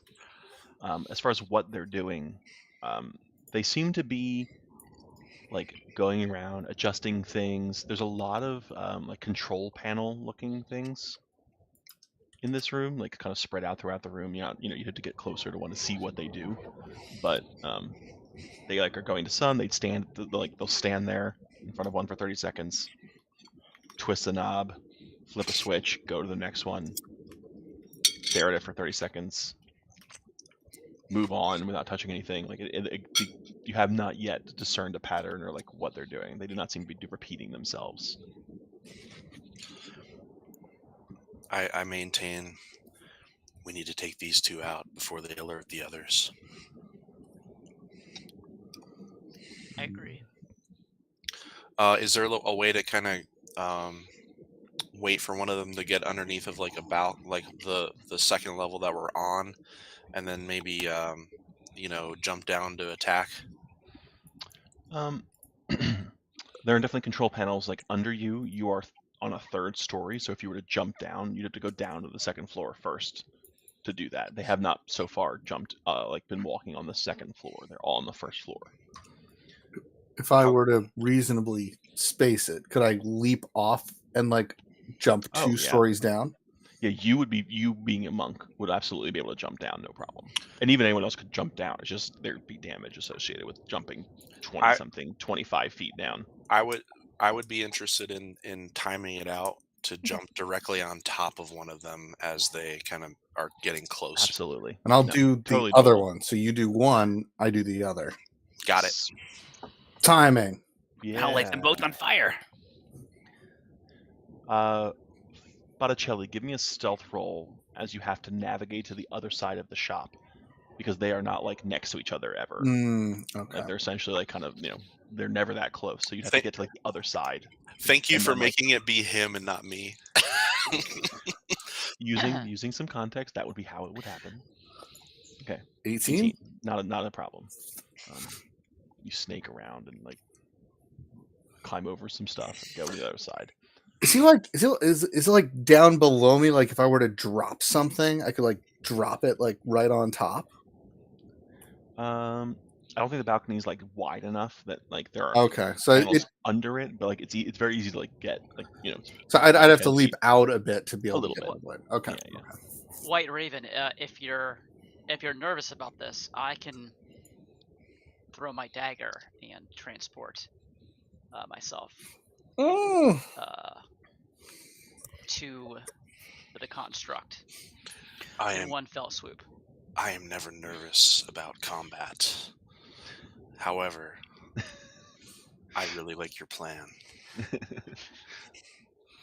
Bora's going to stay on Botticelli's shell for this. You're staying on the shell? Staying. Okay. So what are the odds that's going to go sideways for him? One of these times. So here's then right, what I knowing that Botticelli's jumping down. Knowing White that Raven, you're jumping. Are you jumping down from the third floor? Or are you gonna try and sneak to the second floor? I'm gonna probably once Jackson does his thing at the exact same time, I'm going to kind of leap, like I'm gonna grab on and leap down to the second balcony, and then I will pounce as well on the same one that Jackson is attacking. Okay, so mechanically speaking, you either can take the damage, because even jumping one story will still hurt you. I wanted to kind of do it like in one turn. Parkour. Okay, I see what you're saying. And that would be my action, is what I'm also saying. Yeah, jumping down would probably doing that way would be your full action. Okay, Jackson and Botticelli, why don't you give me your attack rolls as you ninja and throw your way over. Vor, are you doing anything, or are you just holding on? He's just holding on. Okay. Give me an athletics check to hold on while this very athletic turtle does his thing. And then White Raven, let's see an athletics check to see how you handle the jump. High enough, you won't take damage. Okay. Is my range attack the same as a melee as far as a modifier? Yes. Yeah, the dagger itself has a range. I forget what it is, but we'll say for the purposes of this, like because you could get to the second floor easy enough yourself. Like it's not hard to jump down. White Raven, 12 athletics. Casey, Whisper, 23. Okay, I love it. Here's my roll 20 window. Oh, do you need what? You need attack rolls from me? Yeah, you're attacking, right? Yeah. I rolled low. That's very, very low. So is this the attack action, or are you giving me one attack? Like, can I blow my fists of like my flurry? This is your first attack. This is jumping down and landing on him, and because you're a monk, you don't take any damage. So it's just one hit. We'll start with one and see where it goes. White Raven, you take 6 damage as you jump down. Let's see. Let's say 6. Vor, you take 3 as you basically lose your grip as when he lands with the force that he lands. It kind of like spins and roll down the way. Oh, that crazy ninja. You see Jackson kind of scoot down to the second story balcony, and he gets kind of low behind a table, takes out a dagger, flips it around his hands, he's holding onto the point. He throws it and disappears into a puff of smoke, and then reappears holding the dagger midair and just stabs it down into the neck area of the one mechanical construct. Botticelli, you kind of come down and you jump down, and the balance of having Vor on you kind of throws off your spin momentum a bit. So you feel him loosen, and you go to oh no, my friend, but he's gone anyways. You kind of spin around, you bring out a leg down on the arm of one of the other construct. Roll damage, the two of you, please. Jackson, you may have your sneak attack. Oh yes. Ooh.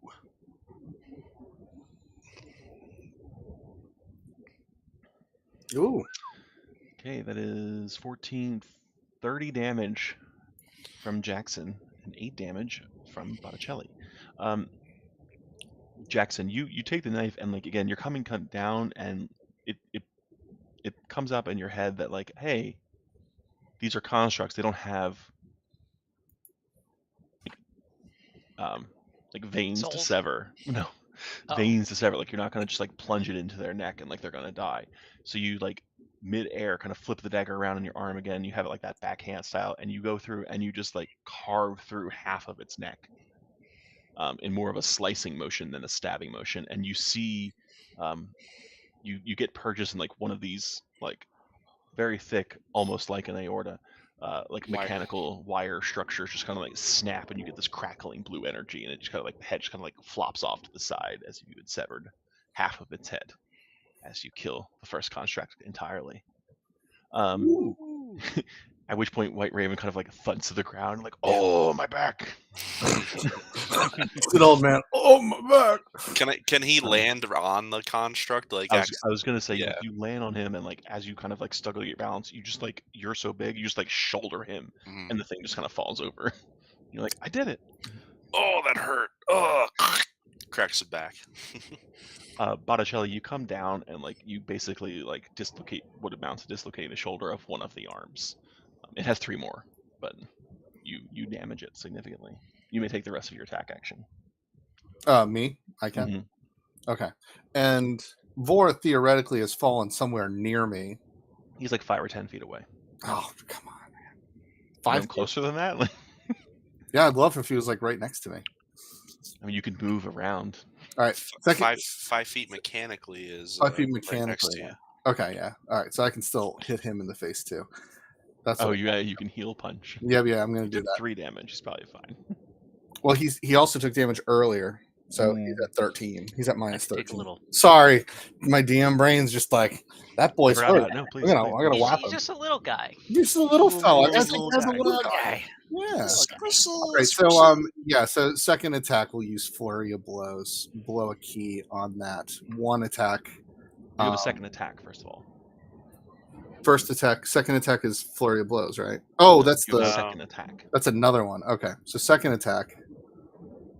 Damage. Boop. For that. Flurry of blows. First flurry of blows, 17, and the last one hits, so 8. And then we will whap my little friend here for Hand of Healing. Roll of martial arts die plus whiz modifier, so that's 1d6 plus 2. 1d6 plus 2. So 3. So I backhand Vor, and he feels good about it because he gets healed for 3. If I did that right. Yeah, no, you did. Okay. I feel ambivalent about it. And it is for that reason, because you're focused on, you're worrying about your friend. You don't notice, and you turn back, and like the mechanical structure is there, and it's got like 3 of its arms up, like it's about to like come down like a chopping block, but it's like frozen in place. And you look down, and it's got like 2 giant punch holes. Just like carved in like halfway through its body. Like whatever fluid was holding this thing together and making it move cannot function. Hydraulics are gone. It's sort of just like frozen in place. Not technically like dead or anything, like it's still doing things mentally, but it's dead for all intents and purposes. Wait, Raven finally unsheathes his sword, like, where are they? Looks around. Not this time, Drakarath. Not this time. But all happened so fast, it was 1 round of combat.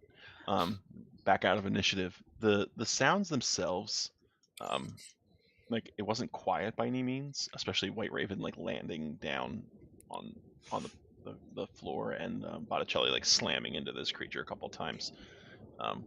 So it is particularly strange. Like you stop, you look around, see the 4 of you kind of like, gather yourselves, and you don't hear anything. There's no like sounds, except for the crackling of the fire. which is a little bit Yule eerie. Like, log. yeah, the Yule log, especially as like loud as outside was with all like the mechanics and the storm and the people running around. Like, it was very noisy outside. It's very quiet in here. Vor stands up and kind of grunts and brushes his cloak off, and then sees the fire and hears it, and just his eyes get really big, and he starts slowly walking towards it. Ooh. Mm-hmm. It is that's a getting fire. toasty. You get about 10 feet away from it, and like you start to feel like this isn't just heat. Like, there is like fire coming off of this thing. Oh, Vor's favorite. You feel very comfortable. Oh, good. Well, you're gonna be the one to hold this log then. It's about as big as Boris. How are we gonna get this thing out of here?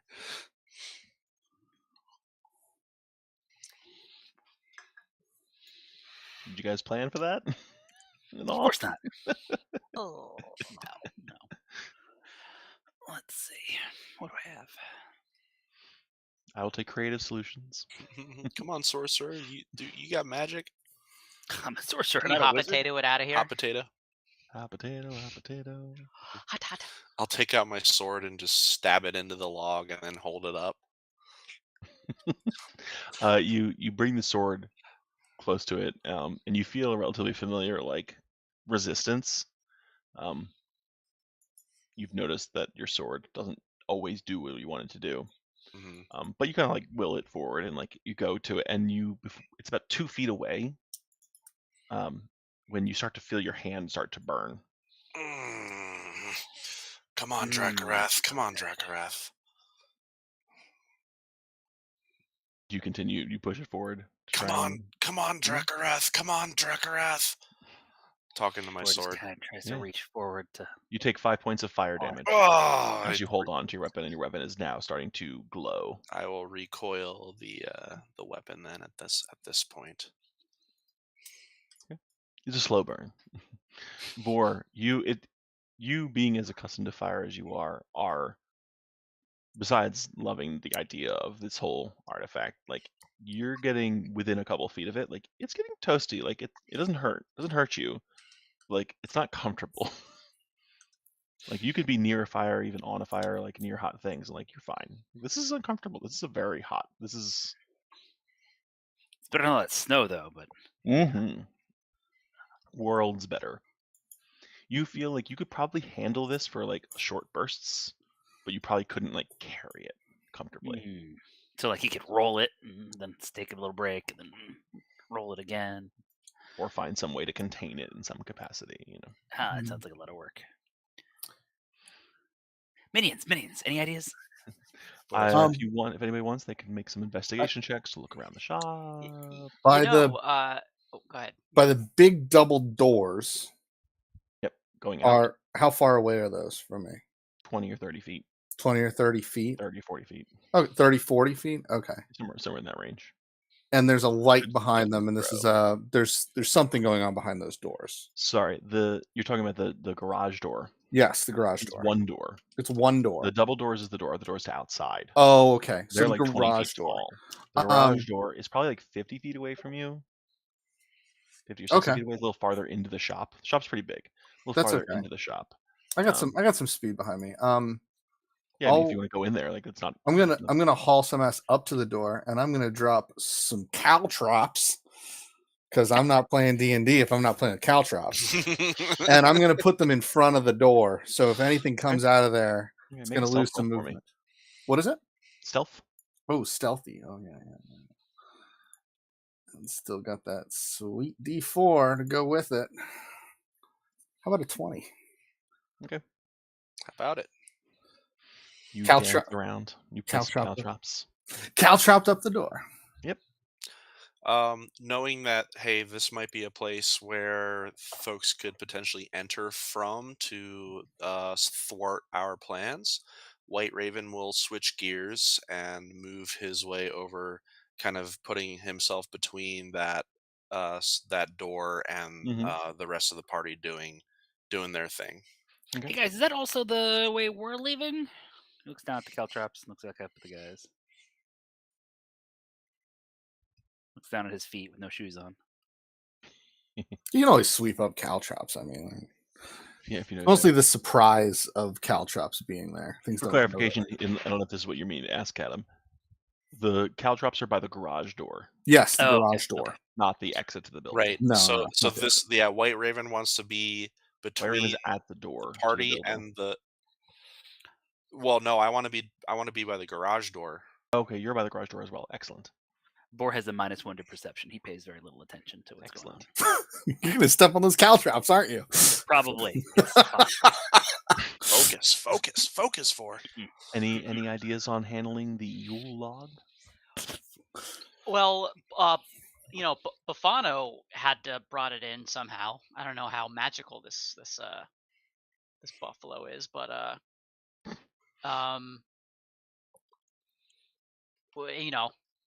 we got to figure out how he did it. Is there like a wagon or a wheelbarrow or? If you'd like to search the shop for an implement, you may make a roll. I'll take an investigation if you're looking to see among the clutter, and perception if you're looking for things that are hidden. You decide. Can I roll a perception to keep my ear out for? You may listen for goings on. Okay, thank you. How close are you Boar's still getting? a little distracted by the fire. He's looking around, but I'm around getting to clutter. the point where I'm right before the caltrops, Okay, that's pretty close still. Caltrop's probably only like 5 feet from the door. It's a Yeah. 5. It's a 5. Yeah, it's a little square.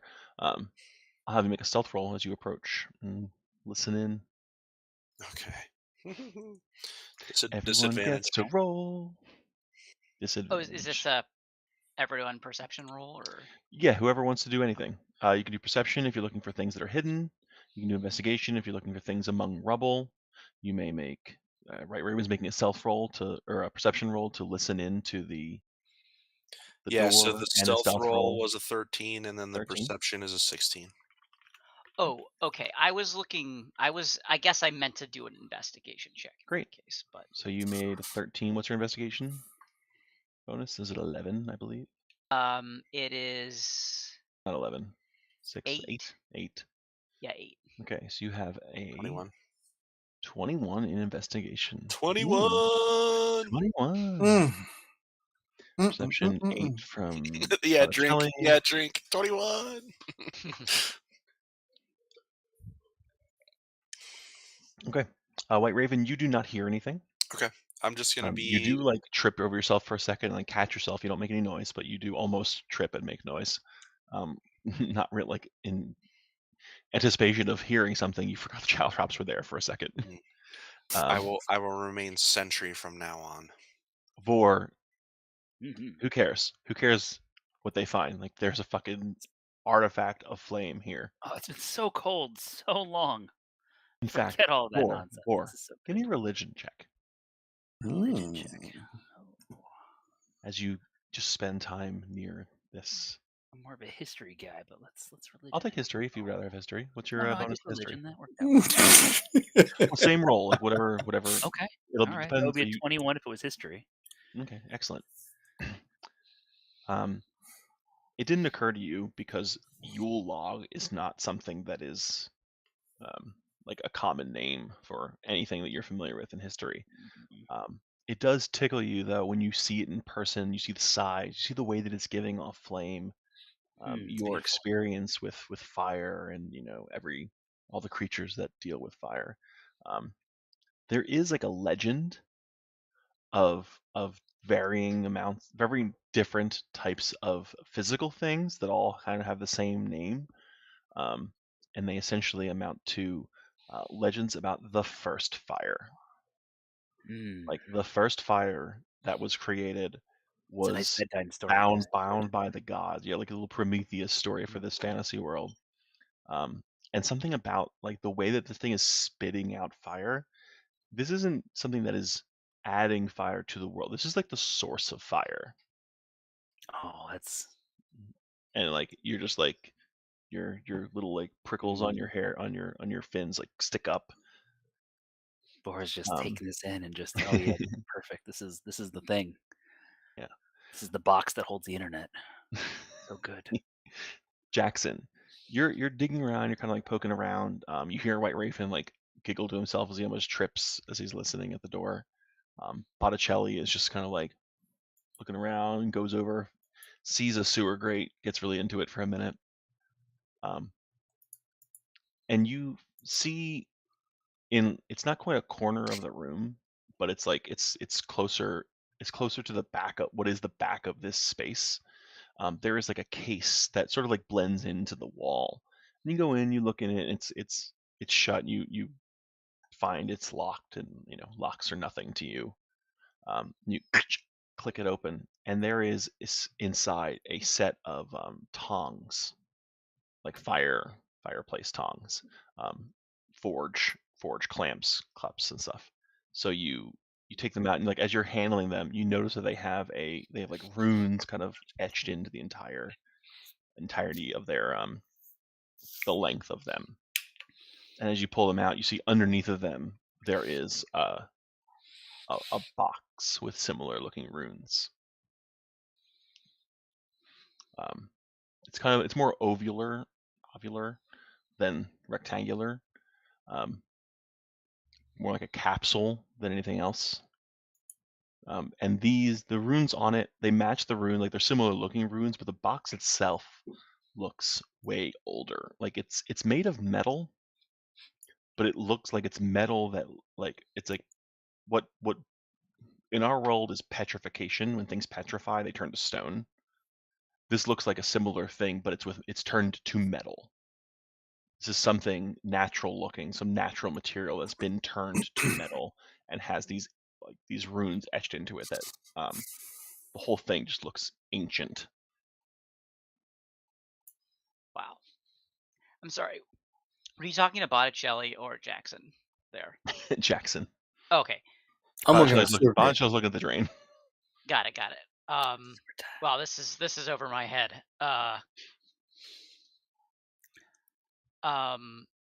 So yeah, I don't know anything about these runes.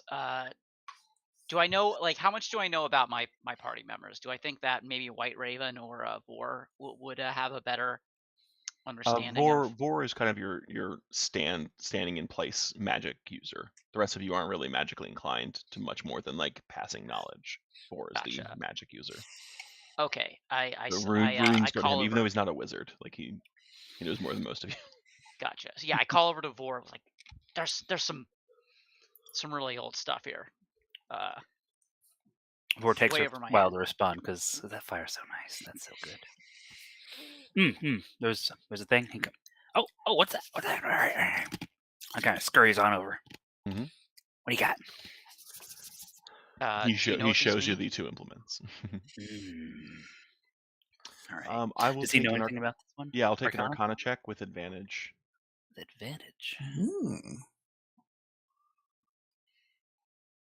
I'll take the advantage.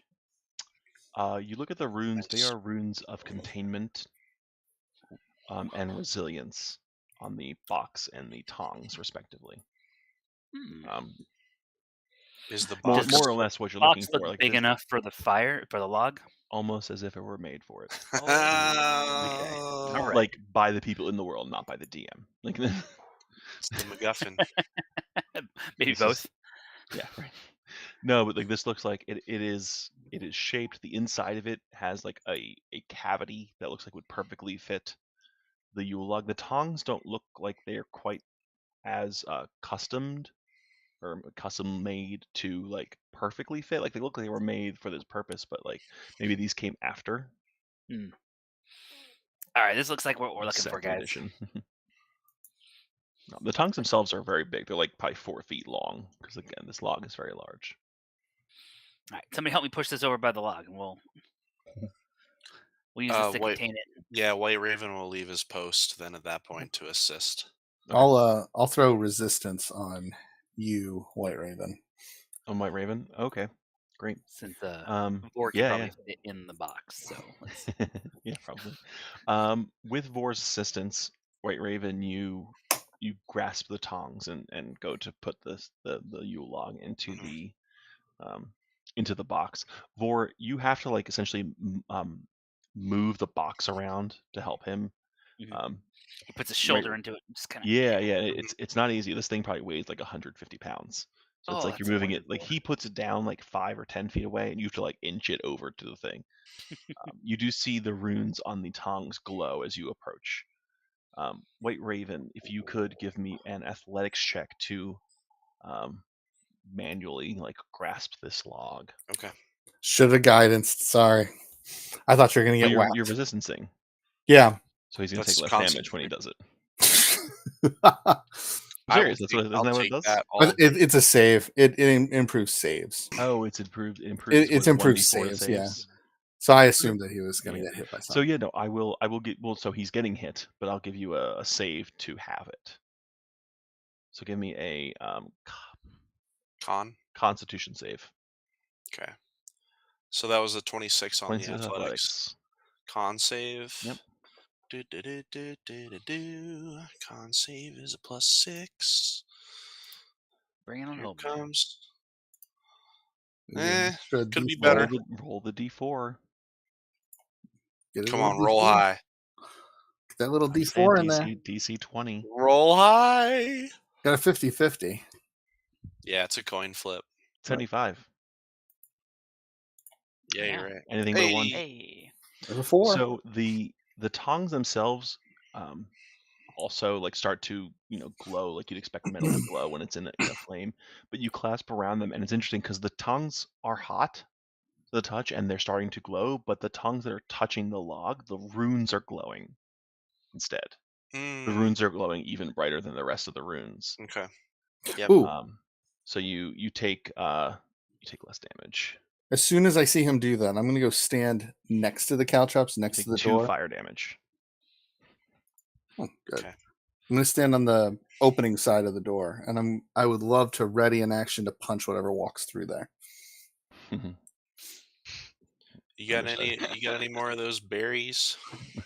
As you grab the log, and you're very like you don't want to be any longer than you need to be, and you like take it and you jam it in the box, and like it's a little rough, and like you see Vor kind of like get knocked back 6 inches as the case kind of like shuffles him along because it's got some momentum to it now. Sorry, friend. And he slams the top down onto it, and the case glows for a second and stops glowing. The case is probably like 250 pounds now, but not a light case by any means. But as you remove it from where it was, the runes on the ground that were a light that were kind of like going up to the fire, and then the fire was going up to that hole. All that light shuts off. The vortex above you dies. And what you thought was silence actually like was a hum. Like there was just kind of like a noise cancellation, and the entire workshop goes dark. We need to run. Yeah, we're gonna be rich when we get this As home. you start to hear what's going on outside again, like the sounds from outside kind of start to come through. You're behind windows and everything, and hear as the garage door starts to open. Then hearing that, I will immediately ready action, unsheath Drakarath and prepare. So you're not gonna get to punch the thing that comes through the door because there's still distance between you and that thing. Oh, between me and the door? Like, unless you want to step on the caltrops. Oh, I was like 5 foot door, stand on the business side, like right next to where the door would open, whether it's one way or the other. So the door is going to open and things are going to happen. I don't know that you're going to have the distance and access to do. I know what you want. I understand. Oh, okay. You'll get into where you need to be. Yep. Vor, you're right next to White Raven, right by where the log was. Jackson, where were you during all of this? Were you right next to them? Were you like hiding in perfect cover? Like what were you? Tell me what Jackson would have been doing during all this. I am getting ready to fight whatever is about to come through that door. But like maybe taking a few steps back to not get like pummeled immediately. Okay. Vor's gonna cast it. Oh my! I was gonna cast a spell on myself also. You guys are both busy manning the okay. the log. unfortunately. Danger. To eggnog. Eggnog? Is that spicy eggnog? It is just regular eggnog. As the garage door opens, Botticelli, you see the entity behind it, and it's probably like 15 feet away at this point. Like the door opens, but he's not. He's like standing at the door. That's Marpl. There is there's Bufano, or who you assume to be Bufano. He is a 12-foot tall giant, frost giant. For those of you that would know what a frost giant looks like in this world. He has horns. He's 4 horns coming out in 4 different directions. He has a glow, like a blue glow to his eyes. He has armor on, but like it's not fully body covering. Like his chest is relatively exposed. He has a very intricate belt. His left hand has this giant gauntlet on it, and his right hand is holding an axe, like bigger than a standard great axe. He's holding it backwards. With a regular like set of like epaulets on his shoulders, and like a variety of other like belts and things, but like those are the things that stand out to you. And he goes, who is there? Was that that was a play on words? Yeah. Who. Ho ho ho is there. As he like the gate kind of opens up, and he like you all freeze, and he freezes as he like takes in what's happening. And if everyone could roll initiative as we go into combat. Real time. Initiative. Ooh, there you go. Damn. Love that for me. Hot tonks.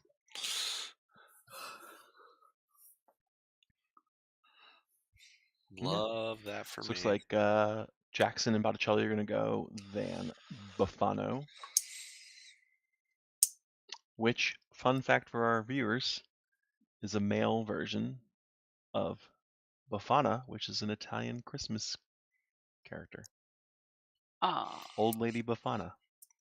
Old man Bufano. So before Bufano moves, Jackson and Botticelli, since you aren't involved in the encasement of the Yule log, you may go first. Say right. Jackson. Yeah. So if I run up, I'm not going to get a sneak attack because no one else is around him. No one else is close enough. Right. He's through the door, right? Like he's on the other side of the He's still door. like he's on the other side of the door. If you were to, so the way this works, you haven't played Baldur's Gate 3 yet, but if you hide first soon and like successfully hide then you may attack with advantage, which would give you your sneak attack. Which you as may a do bonus as a bonus action. You may hide. So like you give up your like a second attack to do that, but you may do that mid-combat. You should like find somewhere. And normally you have to shoot somebody or like then run up to them, and that breaks yourself, but you don't have to do that because you have a thing. All right, I will try Make to a hide stealth roll as a bonus action. and tell me how you hide in this ruckus of a workshop. Okay, yeah, well, Nice. does that? It does. 18? Yep. Okay. So I do a I run and I slide, knocking down like one of the workbenches, and sort of just hide behind one of the workbenches, like crouch down. That makes it even easier. Like he knows you're like there, but he can't see you, which is why when you presumably throw Whisper at him, it's a bit which at I advantage. do. So roll attack. And are you going to teleport? Or are you going to let it? Okay. Yes. Yeah, I'll teleport. Oh, yeah. Dirty 20. Dirty 20. 20. Dirty 20 hits. Oh, I love that a dirty 20 hits. White Raven loves that hit. 14 and a sneak attack. 14 plus 17. That's 31 points. Oh my goodness, that's so much damage. I wasn't ready for that damage. Did you see the meme I sent you the other day, Joe? It was like the DM, and then the first attack hits for like 50 damage. Oh, and then he changes it from Adds an extra 82 0. points to 282 points of HP. I can't say I haven't done that. I've totally done it. Happened. The guy. You gotta have a It's your fun whole fight. turn. You are now, Jackson, under like the. You throw the dagger. Where were you? What part of his body were you throwing the dagger? His chest. Okay. It hits like kind of like right above like his right pec. And you teleport to it, and he looks like he has skin and blood, and he stabs, and it penetrates, and he looks down at you, looks down at like the blood that's coming out of him, and like you see that it like the blood freezes as it's pouring out of his I love chest that. wound. Freaking What love color is the that. blood? It's too dark to tell. Dark blood. Okay. Oh yeah, it's very dark in there. And you like kind of like pull it out, and you like sink to the ground next to him, and like take a defensive stance. But you are now standing, your 5-something foot self sitting underneath this 12-foot tall giant, Yeah. frost giant. Botticelli, you're up. Oh boy. Well, I'll have to pay double for movement. You said he's 15 feet inside of the room. Mm-hmm. So I'll have to take to get over the caltrops. I'll have to take the movement for difficult terrain. So I'll walk over that. I still have 40 speed, so it's enough to get into him, I think. But yeah, I'll run in there since obviously. So that's not the way caltrops work. Isn't it difficult? No. It's just a hazard. It's a dexterity saving throw to not step on them. Oh. Although honestly, the creature moving through the area at half speed doesn't need to make the saving throw. Yes. Oh, I see what you're saying. You're going to move at half speed. It's not actually difficult. It's not difficult terrain. No, it's not. It's you can move through much more importantly, again, for theater of the mind, especially, the door is bigger than 5 feet, so like you can get by them without. Oh! I thought it was a 5-foot door. Okay. No, it's like a 10 or 15-foot door. Ow! Okay. It's a garage I'm glad door. we ended here instead. Yeah. Yeah. I will run Choose in. my there. words. Yeah. I will run in. You gonna run in and go punchy? Yeah. Let's get to punching here. First unarmed attack, and we will. Oof. No, I'm not going to do that with that one. First unarmed attack. 15. 15 does not hit. Does not hit. All right. Second, and we'll blow it for flurry. Well, second attack before you do the flurry. Oh yeah, sorry. Yeah, second 23 attack. 23 does hit. And then flurry. Okay. You want to do damage on the second attack? Oh, I do want to do damage. I'm so excited about doing flurry of blows as a monk. Do you have stunning strike? So yes, that's what I'm gonna do that to one of the flurries. Okay. I'm trying to manage my resources. Spend your key point to stunning strike. Yeah. So I'm gonna use one of them. I think I can decide if it hits or not, right? You do not. It's a Constitution saving throw. Oh, it doesn't matter if it hits or not. No, you have to hit. It has to hit. And then hit. you choose that hit. It's like a smite. You choose it to be a stunning strike. Right. Okay, well that one will be a stunning strike then. So it's after you hit, but I hear what you're saying. 24 hits. Go ahead and roll damage. Damage for that one is a 10. Okay. And he is immune to stun. Oh, balls. Well, I know. I had to pay it to know it, so that's okay. Had to pay it to know it. And then second hit, we will blow. Well, second hit first. 25. I imagine that fourth hits. hit. Fourth hit. I will blow another key point for Hand of Harm. Ooh, tell me about Hand of Harm. Use your key to inflict wounds. When you hit a creature with an unarmed strike, you can spend one additional key point to deal extra necrotic damage equal to one roll of your martial arts die plus whiz mod. Oh, okay. So let's see if it works. So there's the natural damage. You said con save? Yeah. I was only listening 75%, which sorry. Wait a minute. You use your key to Hit, inflict wounds when you hit a creature with an unarmed strike. You can spend 1 key point to deal extra necrotic damage equal to one of your martial arts die plus wisdom you modifier. just do it. No, that Yep. hits. Go ahead. It does. It just does. So you do So- 7. Go ahead and roll your So D6. one more 7 on a D6 plus 2. So 4 plus 2. So it's another 6.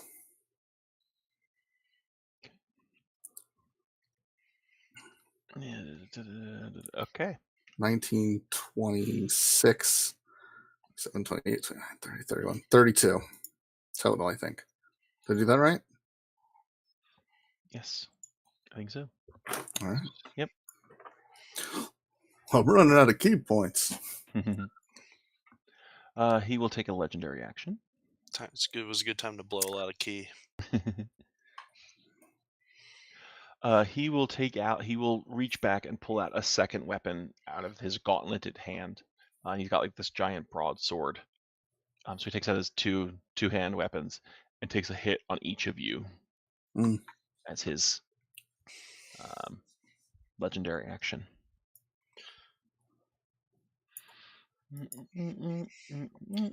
Auto hit? Not auto hit. Battle hit though. Oh, Oof.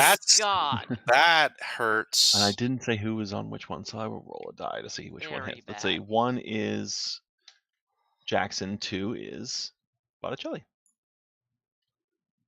Botticelli, you get created. Oh, Boom. That All right. that makes sense. I mean, he was hitting him Let's left see and the right. deeps. Oh my gosh. Where? Give me them this guy's- deeps. Yeah, goodness gracious. Monkey monk. Come on, baby. Come on. I don't think I can hit myself with my Healy hand. I don't think you can either. I don't think I can. I think that's for other people. You take. Goodness. What's your backup character? That's where it gets fun. Oh, come on. Roll 20. There we go. Botticelli's twin brother, Monticelli. Monticelli. There is a sewer nearby. Just highlighting. You take 12 points of piercing and cold damage. That could have been way worse. That could have been way Oh. worse. And you notice that you get hit with the sword, and the sword is emanating blue energy, and the axe that missed Jackson is emanating orange energy.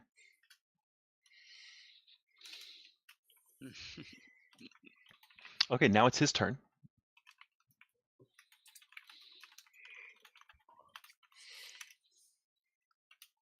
And you hear him shout a word. Do any of you speak Giant? Dwarven in common. Okay. Let's see. Elven in common. Oh! Did you declare who you're attacking with that? I'll do That is not an attack roll. Oh. That can't be good. There's no way that's good. That's worse. There's no way that's good.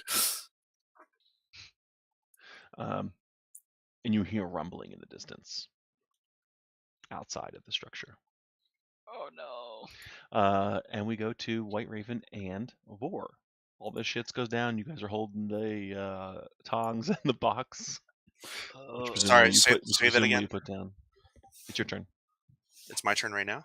Yep, you two, you and Vor. Vor, Did you hear the thing about the giant? No, I'm sorry. Sorry, I didn't know when you left. Bufano shouted something in giant. Do you speak As giant? his action? Yes. No, Okay. I don't.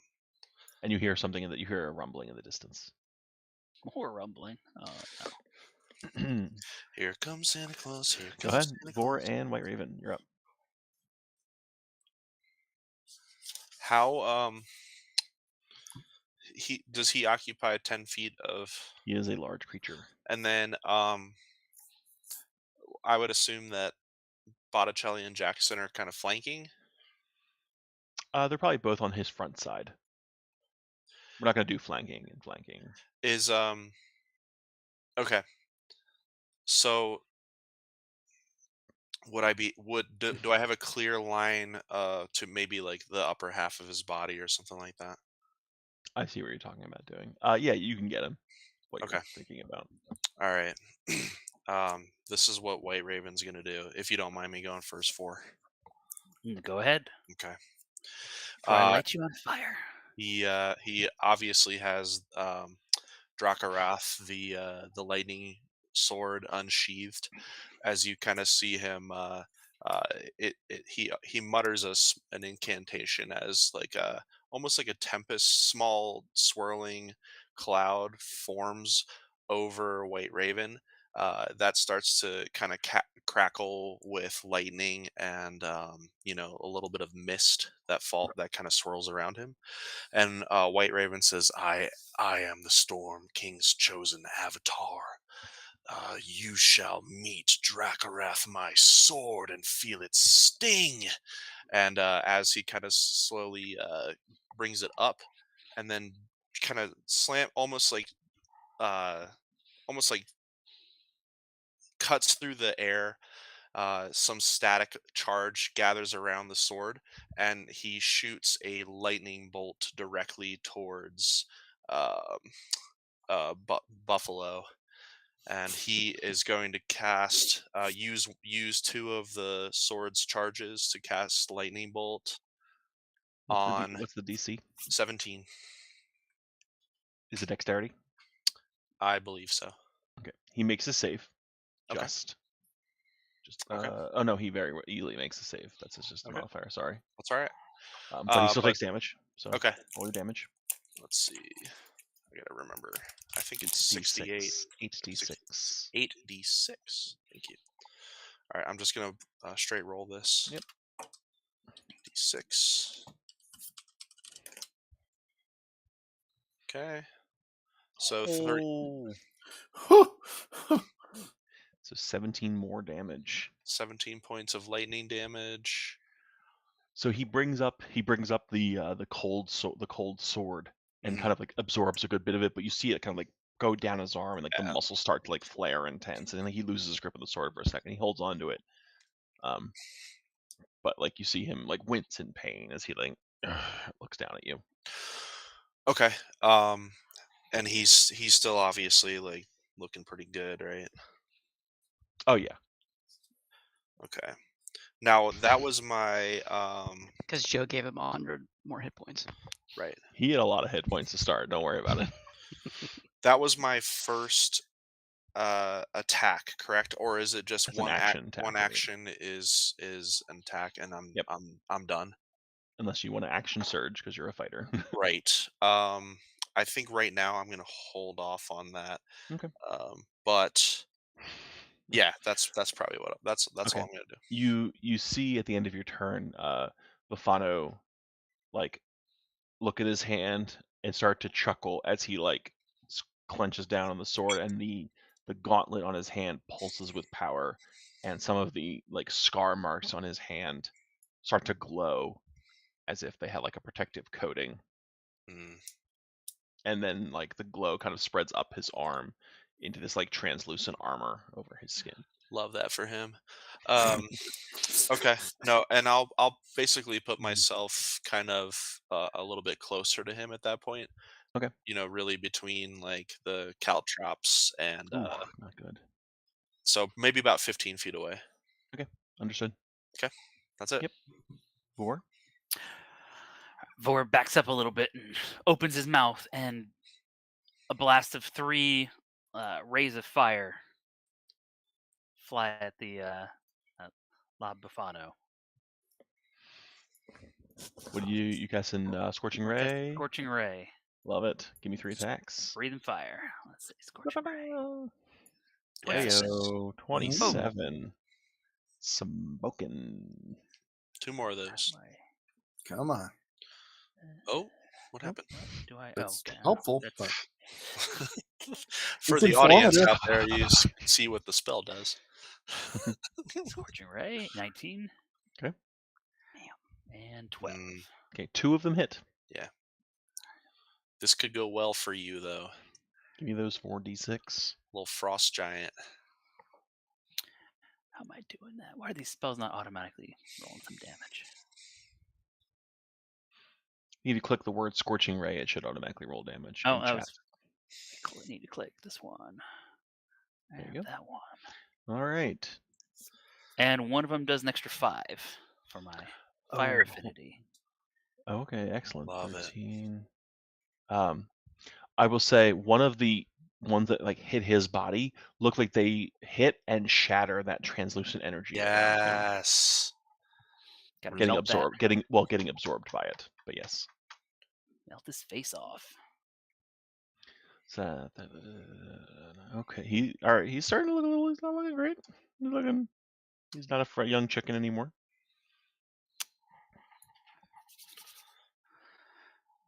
Let's do this. Okay. Jackson, you're up. All right. So since he is also engaged with Botticelli, I can attack with advantage, right? No, you can sneak attack him. Oh no.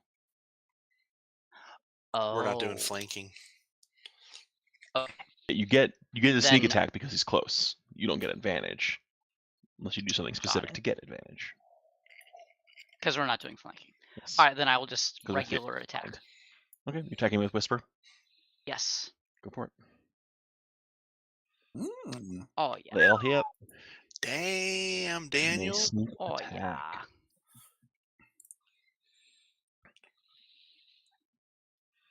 22 point. Jeez, crackers.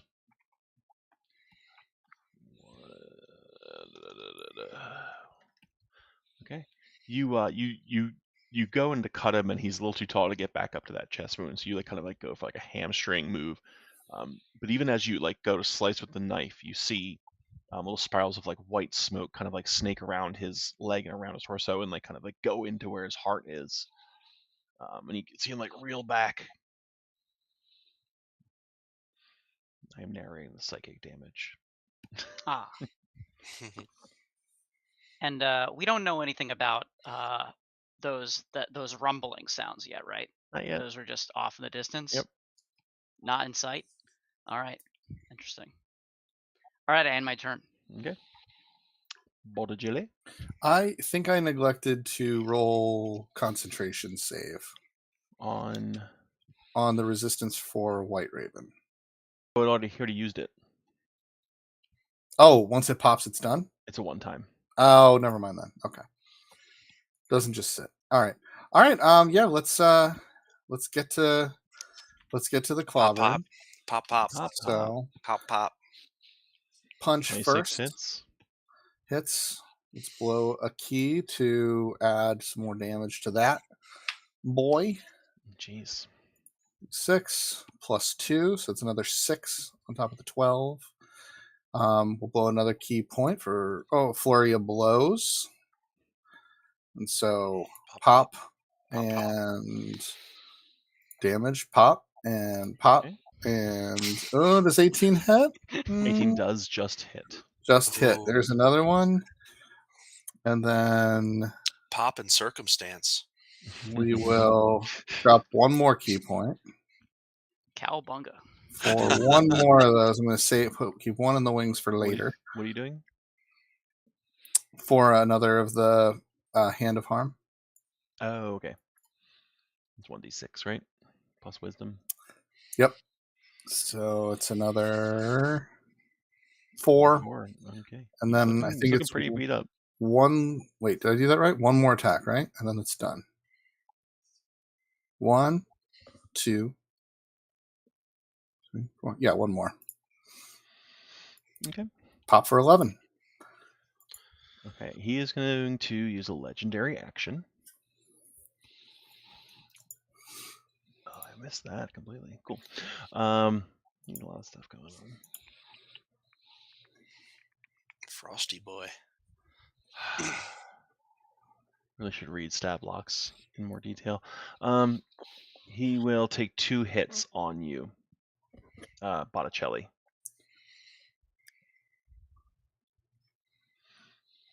As a legendary action. Oh no! As you want. Oh my god.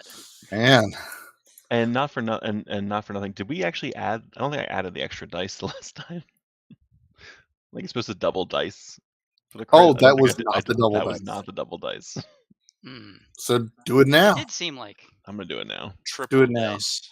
Triple So the dice. triple I'm gonna dice. This is triple dice. He's really, really, really mad. Oh! Botticelli is down, not dead. Oh Jesus! oh, So I'm in my Good death thing the save. second one didn't hit you. Aren't you the healer? I mean, I can kind of lap people around a little bit. I'm just saying, like no one else is healing. Bro. Actually, I will, in the spirit of the season, 2. as an adventuring party, you could have a couple healing potions on your persons that, like, you use your whole action to bring somebody up, essentially. I still got all those good berries in my pocket. Oh yeah, you got good berries. Like you can use an action to retrieve and provide a good berry, but it's a whole action. Yep. Okay, so that's his legendary action. At which point, the doors to the doors burst open. No. And this should be, let's see, you turn to look at the doors, and awesome. there's a 10-foot golem at the doors. Nice little, like, kind of like wood fire pizza oven in his chest. He looks lovely, actually. He looks really, really cozy. Oh yeah. He doesn't do anything this turn because that was his whole turn, full turn, 2 turns to get here. But he is now probably like 10 or 15 feet from you, Vor. As he like kind of like boom, boom, boom, boom. Focus the boss. Focus the boss. is this and now Marplot? This is not Marplot. Oh, This is the Forge Golem. Left alone in the factory. Mm-hmm. The ceiling's pretty high in the factory, right? Looks pretty big. Oh yeah, it's probably like 30 feet tall itself. Let's see. He is going to cast a spell because he can cast spells.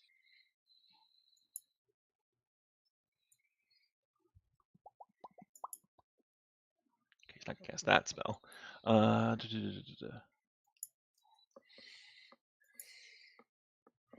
He is going to cast Bigby's Hand. Oof.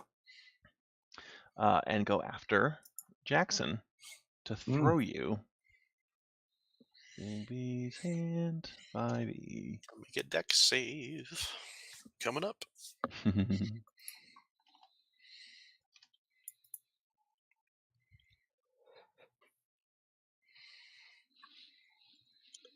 Down but not dead.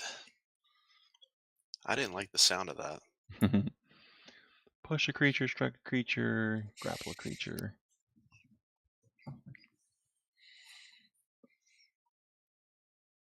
You may make an acrobatics or athletics check, Jackson, to resist being grabbed by the hand and tossed.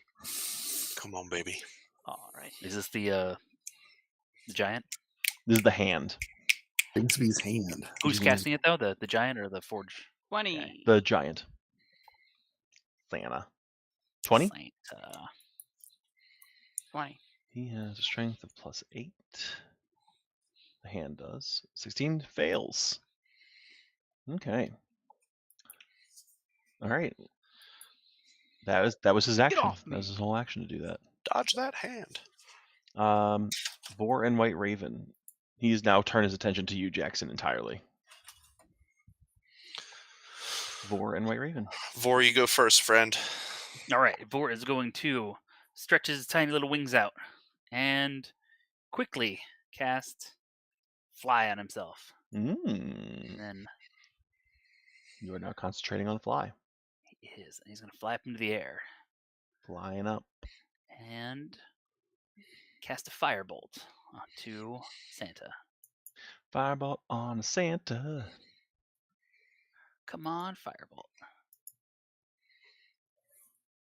19. Yeah. That hits. That'll Roll. do. 17 17. fired. Oh, goodness. Taking lots of damage. Does he look good or look bad? He does not look good. And Vor is way up there in the air. You are safe. Leave me alone. For now. At the end of your turn, He's going to ignore your firebolt and go after Jackson with 2 hits. Who is? Santa. Buffano is going to take a legendary action. Another legendary. Yep. It's a 17 hit. My armor class Does is hit. 17. Yes. Yeah. Oh, it does? Oh, damn.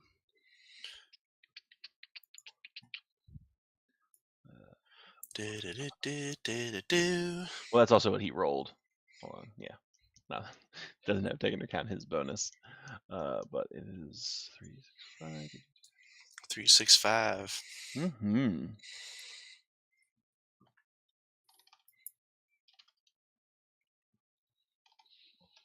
You take 18 fire damage as his axe comes down and like clips you. White Raven, you're up. You shall taste the steel of Drakarath, friend. As he charges forth, I would like to kind of do almost like a running, like a 10-foot run jump over the caltrops and strike down my attack on to Buffano. Okay. So I will go ahead and make your roll. Okay. You get 2 attacks. I do. All right, where is my? There we go. All right. Rolling the first one now. Does not hit. Does not hit. Next one. Hits. Does hit. Rolling damage. 15 points of slashing 15 damage. points of slashing damage. Whew. It's Surge time. It is Surge time. Lieutenant Surge. He opens up a can of a green can, and and chugs it, and then I will. Dun, dun, dun. Yeah, I'm gonna action surge now. I will take 2 more. I'll take my first attack now on him. Okay. Okay, that should hit. Hits. Rolling damage. 14 points of slashing. Mm-hmm. Shall I go again? You shall go again. Okay. You see White Raven's eyes kind of like almost like glowing blue in the aura of this giant. That's gonna miss. 16 is going to miss. So he's still pretty fucked up regardless of the miss. Like he yeah, I think that's all I can. Well, no, I'm gonna hold off. Yeah, that's all I can do for now. Okay. So, but now I want to position myself between him and Botticelli. So if that's possible, you kind of have to stand over Botticelli. Like Botticelli was already right next to him, right? And neither of them have Surf is moved. on a shell. He hasn't moved at all. Yeah. Like you could take a protective stance, but I do. In the flavor of protecting my friend, I want to 10-4. Be within the harm's way, if that makes sense. I do. It does make sense. All right, that shall be the end of my turn. Okay. It is Jackson's turn. Top of the order. Okay. Is the Forge Golem a creature? Just curious. All right. Well, either way, I think my best action is to attack the boss. Don't disagree. Okay. Go for it. Oh. Whisper misses. I didn't ask you if you teleport, but you're already right next to him. Yeah. And you also aren't throwing it because you're right next to him. Right. Careless Whisper. Bummer. Careless Whisper. We'll say I don't know if it mechanically, I forget it in the rules for double attacking, but you can attack with your short sword if you want. Your melee attack. Oh, nice. Since you're doing two melee attacks, yeah, your offhand attack. It's not Whisper, but That's a critical. And Oh. you drop your short sword. You can no longer attack with your short sword until you pick it up. Well, Sorry, mate. Sorry. He is going to turn and take another 2 hits on you, White Raven, at Mm-hmm. the end of Yep. Jackson's turn. That checks out. My AC is 17. First one hits. Okay. You take 16 cold damage. Oh, that hurts. Hurts so good. Hurts so good. It is now the Golem's turn. Where's my Golem stat Somebody block? call an ambulance. But not for for- me!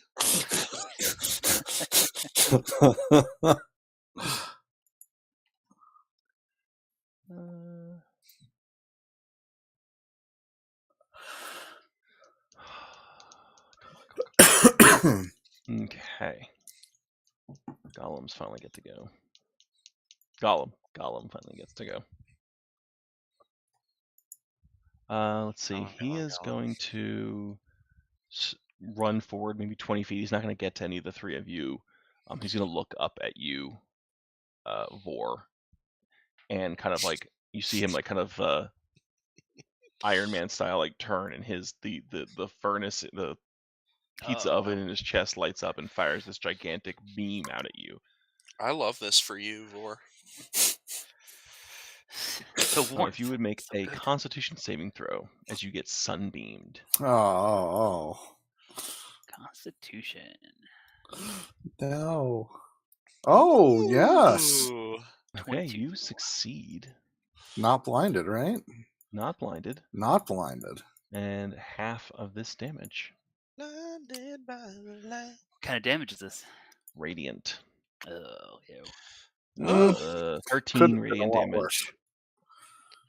You would make a Constitution saving throw on your fly. That's just a con save, right? Yep. You need a 10. Yep. 22. Gouda. Gouda. You also hear outside, what the fuck is going on in there? Here comes Marplot. But that's all that happens. It is now Botticelli's turn. Make a death save. Good save. Hey, good save. Succeed. Success. Not dying. First And it is one. now his turn. He does not like being as penned up as he is. He is going to cast Dimension Door. Oh. And boof over to the Golem. Vor, Next to the Golem. do you have... Oh. They're going to melt each other and turn to steam? You're right. You don't have Counterspell, do you, Vor? No, I almost did. He will reach out with that gauntlet and kind of like turn it towards you guys. The 3 of you that are sitting there. In the doorway.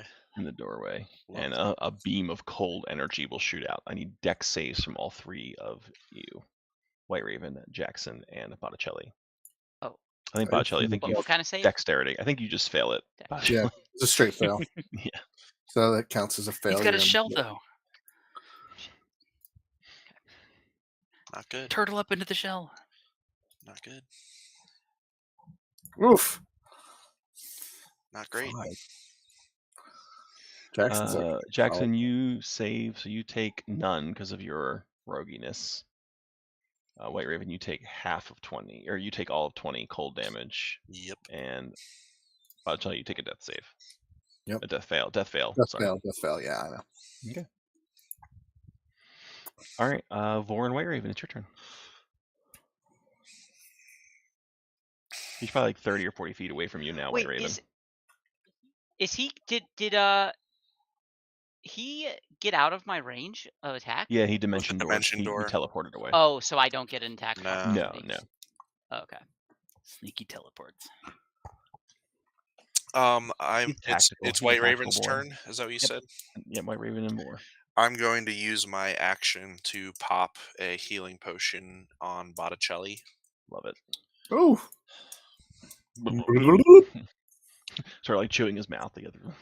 Good berry. And then I'm going to use my bonus action to do a second wind. Okay. Excellent. So are you staying where you are? Or are you moving? I'm going to probably try and like it wouldn't be called like a flank, but it just kind of move.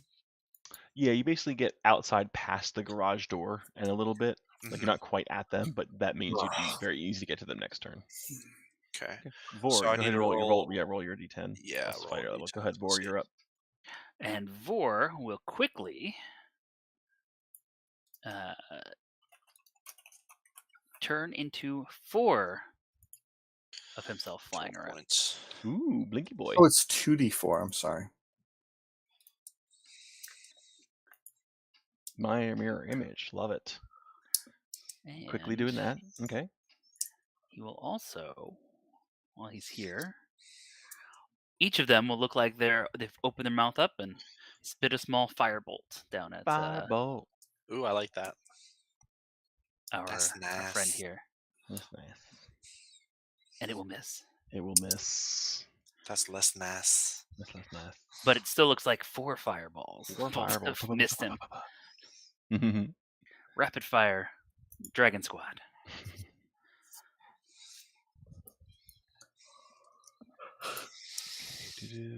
Top of the order. Jackson and Botticelli. Jackson first? I think so. Yeah. It is me. So You see him. You see him. Sorry, at the end of the turn, you see him like activate his gauntlet again, and that like shimmering protection energy kind of goes up his arm and over his chest a bit. Oh man! All right on. Oh God! I think I closed my Discord. I'm so sorry. That's fine. I had so many tabs open. And Botticelli, do you want to go while he's getting that together? Sure. Thank you. Baldur's Gate has kind of messed up my routine here. Once I get picked up, I still get my action, right? You have half your movement speed lost. Half movement speed lost. How far away are these Like things? 40 some He's probably feet. 30 or 40 feet away at this point. 30 or 40 away. Okay. Yeah. So you probably have to use your. Stand, you probably right? have, if you wanted to, you probably have to use a key point to step of the wind. If you want to get to them and use your bonus action to do so, unless you want to do something at a range. Do you know what I'm saying? Yeah. The words that I'm saying. I'm picking up what you're putting down. I have another healing pot, right? Sure. Yeah, I'll is that a bonus action? Healing pots? For you, yeah, to heal yourself. Yeah. All right. Well, we'll do a healing pot. Okay. And we'll resolve that at the end after your turn. What are you doing with your action? Oh boy. This is bad. There's no good decision here. I'll run over. I will run towards. Okay. You get about a third of the way there. You get about a third of the way there. And then your action. I know what I will do. I will use my where is it? You gotta have throwing stars or something. Actually I don't, and I feel kind of stupid about that. But what are you doing? Come on. Shell defense. So I'm gonna pop that, gain 4. You cannot do that. Ooh, I cannot. Nope. It's a bonus action to do your defense. Oh, I guess you could take the dodge action. That's your action. That's something you can do. Same thing. Wait, shell defense is a action. Is that actually a thing that I'm not familiar with? Shell defense? Shell defense. You can withdraw into your shell as an action. Oh, because you're a turtle. Because a turtle. Wait, plus 4 bonus. It doesn't take an action to come out of the turtle? It takes a bonus action to come out. So next turn, I'll blow a bonus action, pop out. So okay, go for it. Ocean now. You're turtling halfway across. You see Botticelli, this like 6.5 foot tall turtle, just like jumping in the air, pop a drink, and then like turn into it and just like land on the ground. He starts to charge, and then like he like jumps in the air while moving, does it, and like starts to spit on the ground. Yeah. Okay, Jackson, you're up. 6, 7. Okay, I will hide. as a bonus action. Describe to me how you're hiding in this scenario. I will. How close is the? Oh no, I can't. Yeah, how close is that? The box that has the Yule log in it. 20 feet. 20, 25 feet. All right, I'll run It's between and like you do and like the creature and the creatures. It's behind me. It's in between you and the and Oh, it is. Bufano. Okay. Yeah. I'll do like a baseball like head first slide, as if I'm like sliding into the base, like to hide behind the box. Yeah. Okay. Stealth. Yeah, give me stealth. It's gonna be a little hard. It's kind of a tiny box. Oh really? It's like 1.5 feet tall. Like it's not a very big box. Oh, I thought it was a lot bigger. No, it's a 3-foot log. So imagine a log that is about that big, and it contains that log, but like it's not. It's no bigger than like a suitcase. Well, I feel like that would be a bad idea then. Okay. You may revise. Okay. I'll do the same thing except. No, you cannot hide behind White Raven. No, no. Trying to think of what else is in there. Just behind like a pillar. Are there pillars? There are some columns like supporting the second story that you could try and hide behind. Like yeah, I'll hide behind a column. Go ahead, make your stealth roll.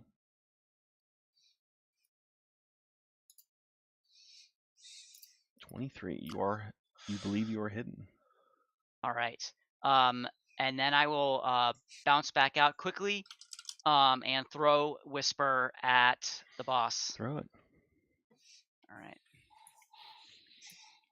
24 hits. Are you? Oh, I forgot to ask. Are you teleporting? Okay. Yes. Great. Go for it. Roll your damage. You may sneak attack as well. All right. 13.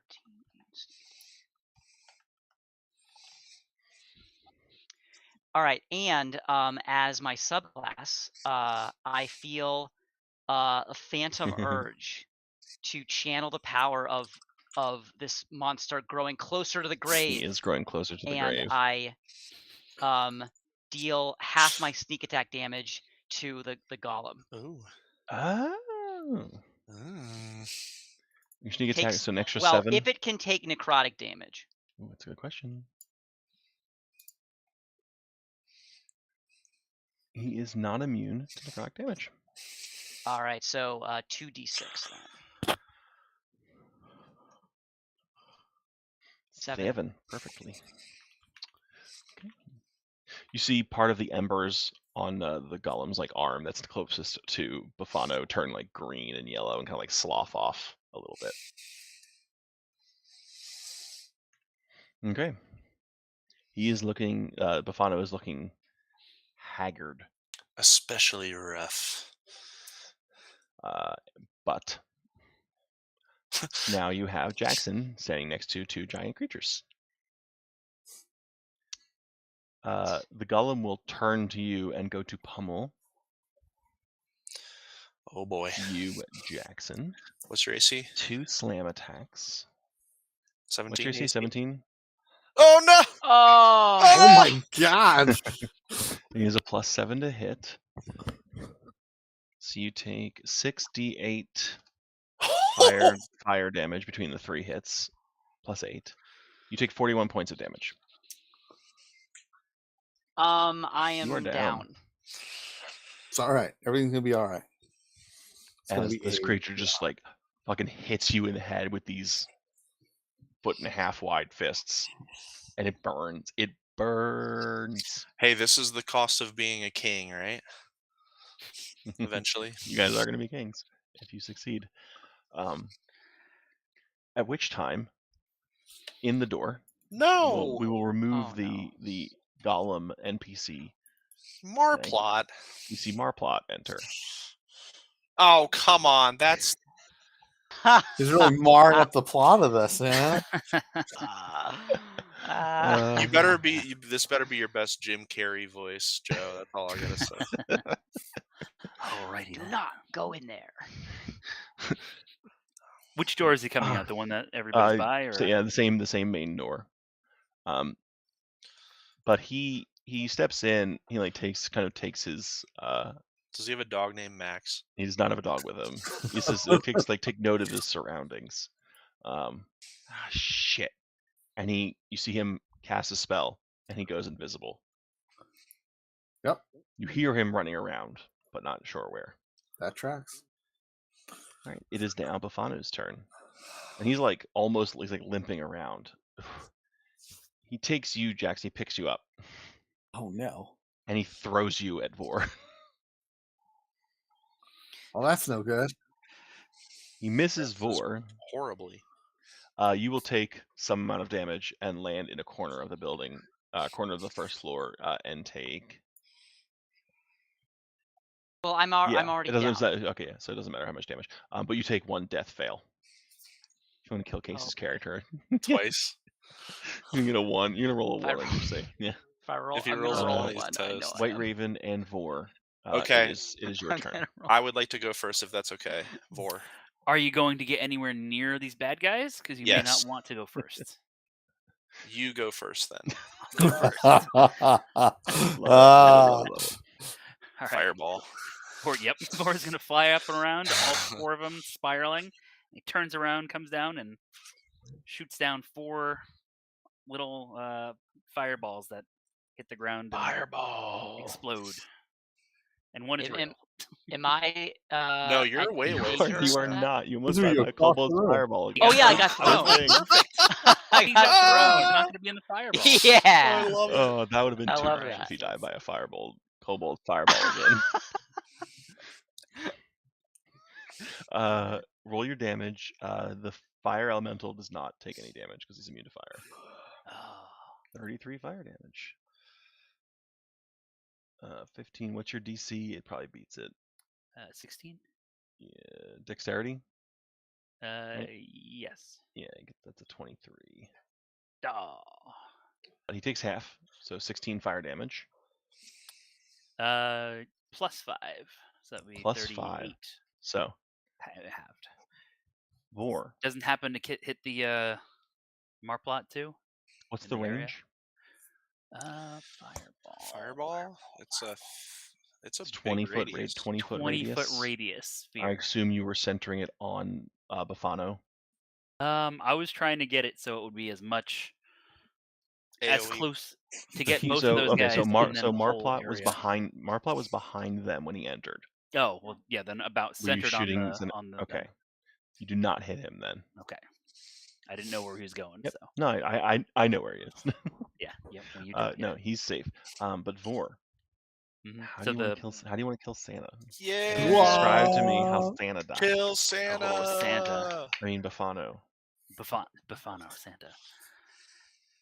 Oh, well, the fire explodes up and starts to consume him, but then his beard catches, his pauldrons catch fire, and he falls down and starts roasting like a log. No. Crumble, crumble, crumble, crumble. Excellent. You see him, Chris. He starts to he flinches a little bit. Is the golem you said is immune to fire? Yes, it's a fire golem. Oh, that's rough.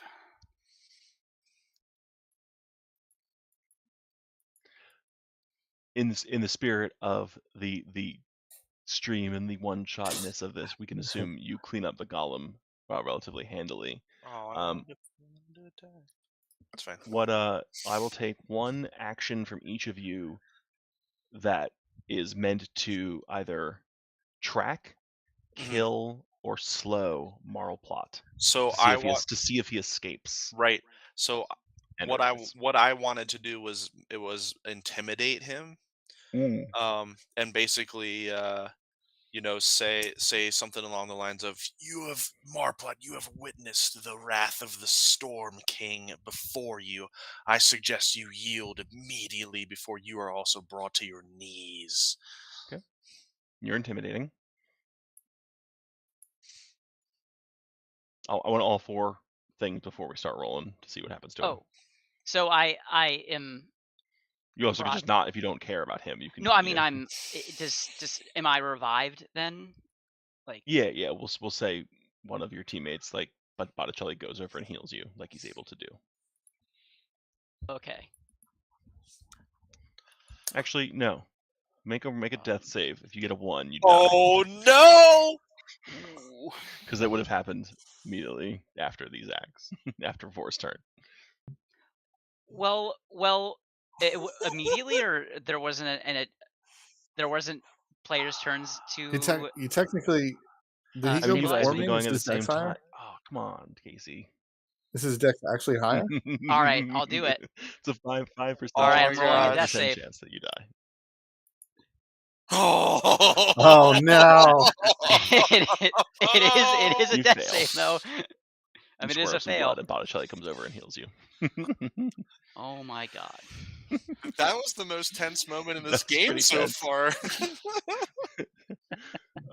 You survive. So what is you pop up? What do you do? Again, it takes like a turn or two. We made him roll, Sam. You take turn 2 to kill the golem. He's pretty easy to defeat with 4 of you focusing on it without worrying Gotcha. about Marplot. Marplot would have He's a revealed coward. himself the next turn, except for the fact that Bufano died, so he's considering his. Don't be a Grinch, Marplot. Okay, I will say, Marplot, you just witnessed the fact that I came back from death because I have friends. You have no friends here. You will die and stay dead. You're also intimidating. Yep. Okay. Botticelli? I'll punch him twice, blow my final key point to try and Well, he's stun him. invisible. Well, yeah, you can't. No, this is not a fight. Oh. This is a. How are you tracking? Oh, I have to track him. Stop He's tracking. invisible. Well, so you can The track, invisible you can Grinch. slow, or you can convince. Track, slow. Like there's an invisible entity in this room, and if you don't want him to escape, you have to do something about it, and you have one action to do so. I'll try to track him. I'll try and use my perception and a guidance to do it. Intelligence for investigation check for is it being an investigation? invisible creature, or you can if you want to use perception, you can use perception, but it's like to hear him, so it's going to be harder. I'll take the harder to hear. Roll perception. Bloop. Vor, what are you And doing? Vor is going to fly around all 4 of his dragon selves around and say, "Come on out, friend. I won't sacrifice you to the Yule log if you come out and don't make this difficult." Okay, so you're persuading. Persuading, yeah. If you 3 would like to make your charisma rolls. Intimidation. 2 intimidations and a persuasion. Which sends mixed messages. You have no friends here. Hey, friend, come on out. I already had my speech prepared when I heard you don't have any friends here. And I'm like, yes. Contradiction. Unfortunately, you do not seem to convince Marplot. He does not show himself. You do not hear him leave, although there is a giant door and a burning corpse. Oh, that was a big one. Marplot manages to get out of the way. It's time to escape through the sewers with the log. Well, you do notice a few things.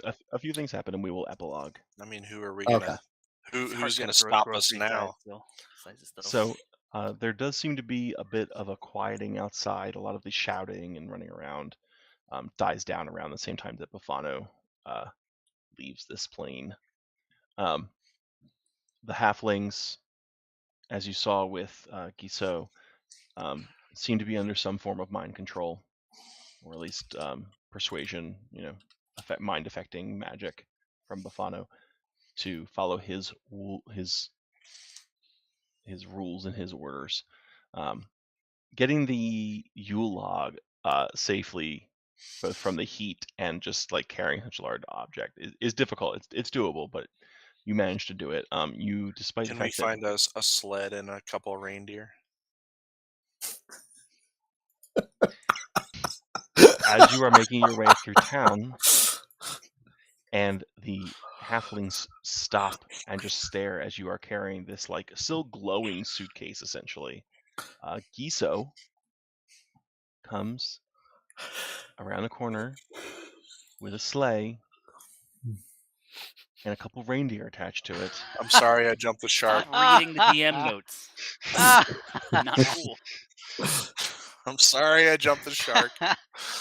And you ride the sleigh and reindeer up the hill to the portal, waving to all of the halflings that have now been set Goodbye, free. friends. Come visit us. You are all welcome to become our servants in Ardello.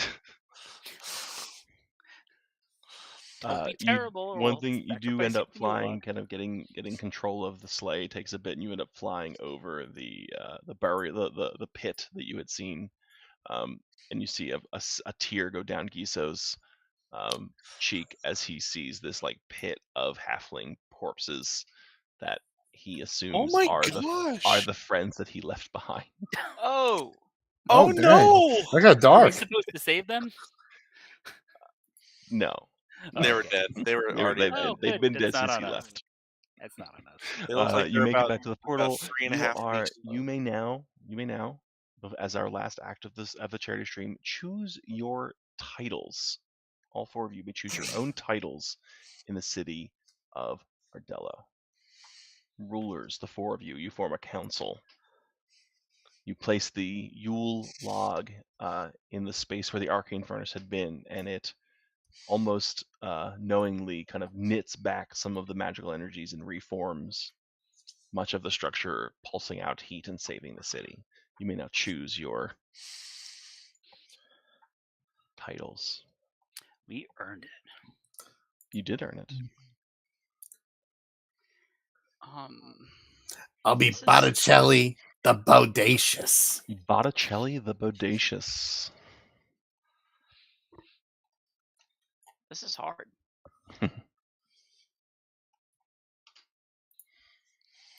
Hmm.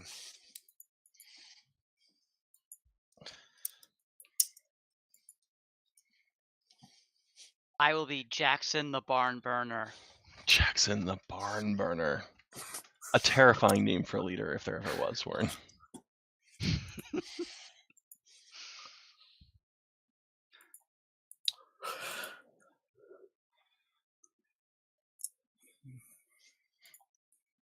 Vor White Raven? How about let's go with Emperor Vor the Magnanimous. Wow. He thinks very highly of himself. I have no idea how to spell magnanimous. White Raven?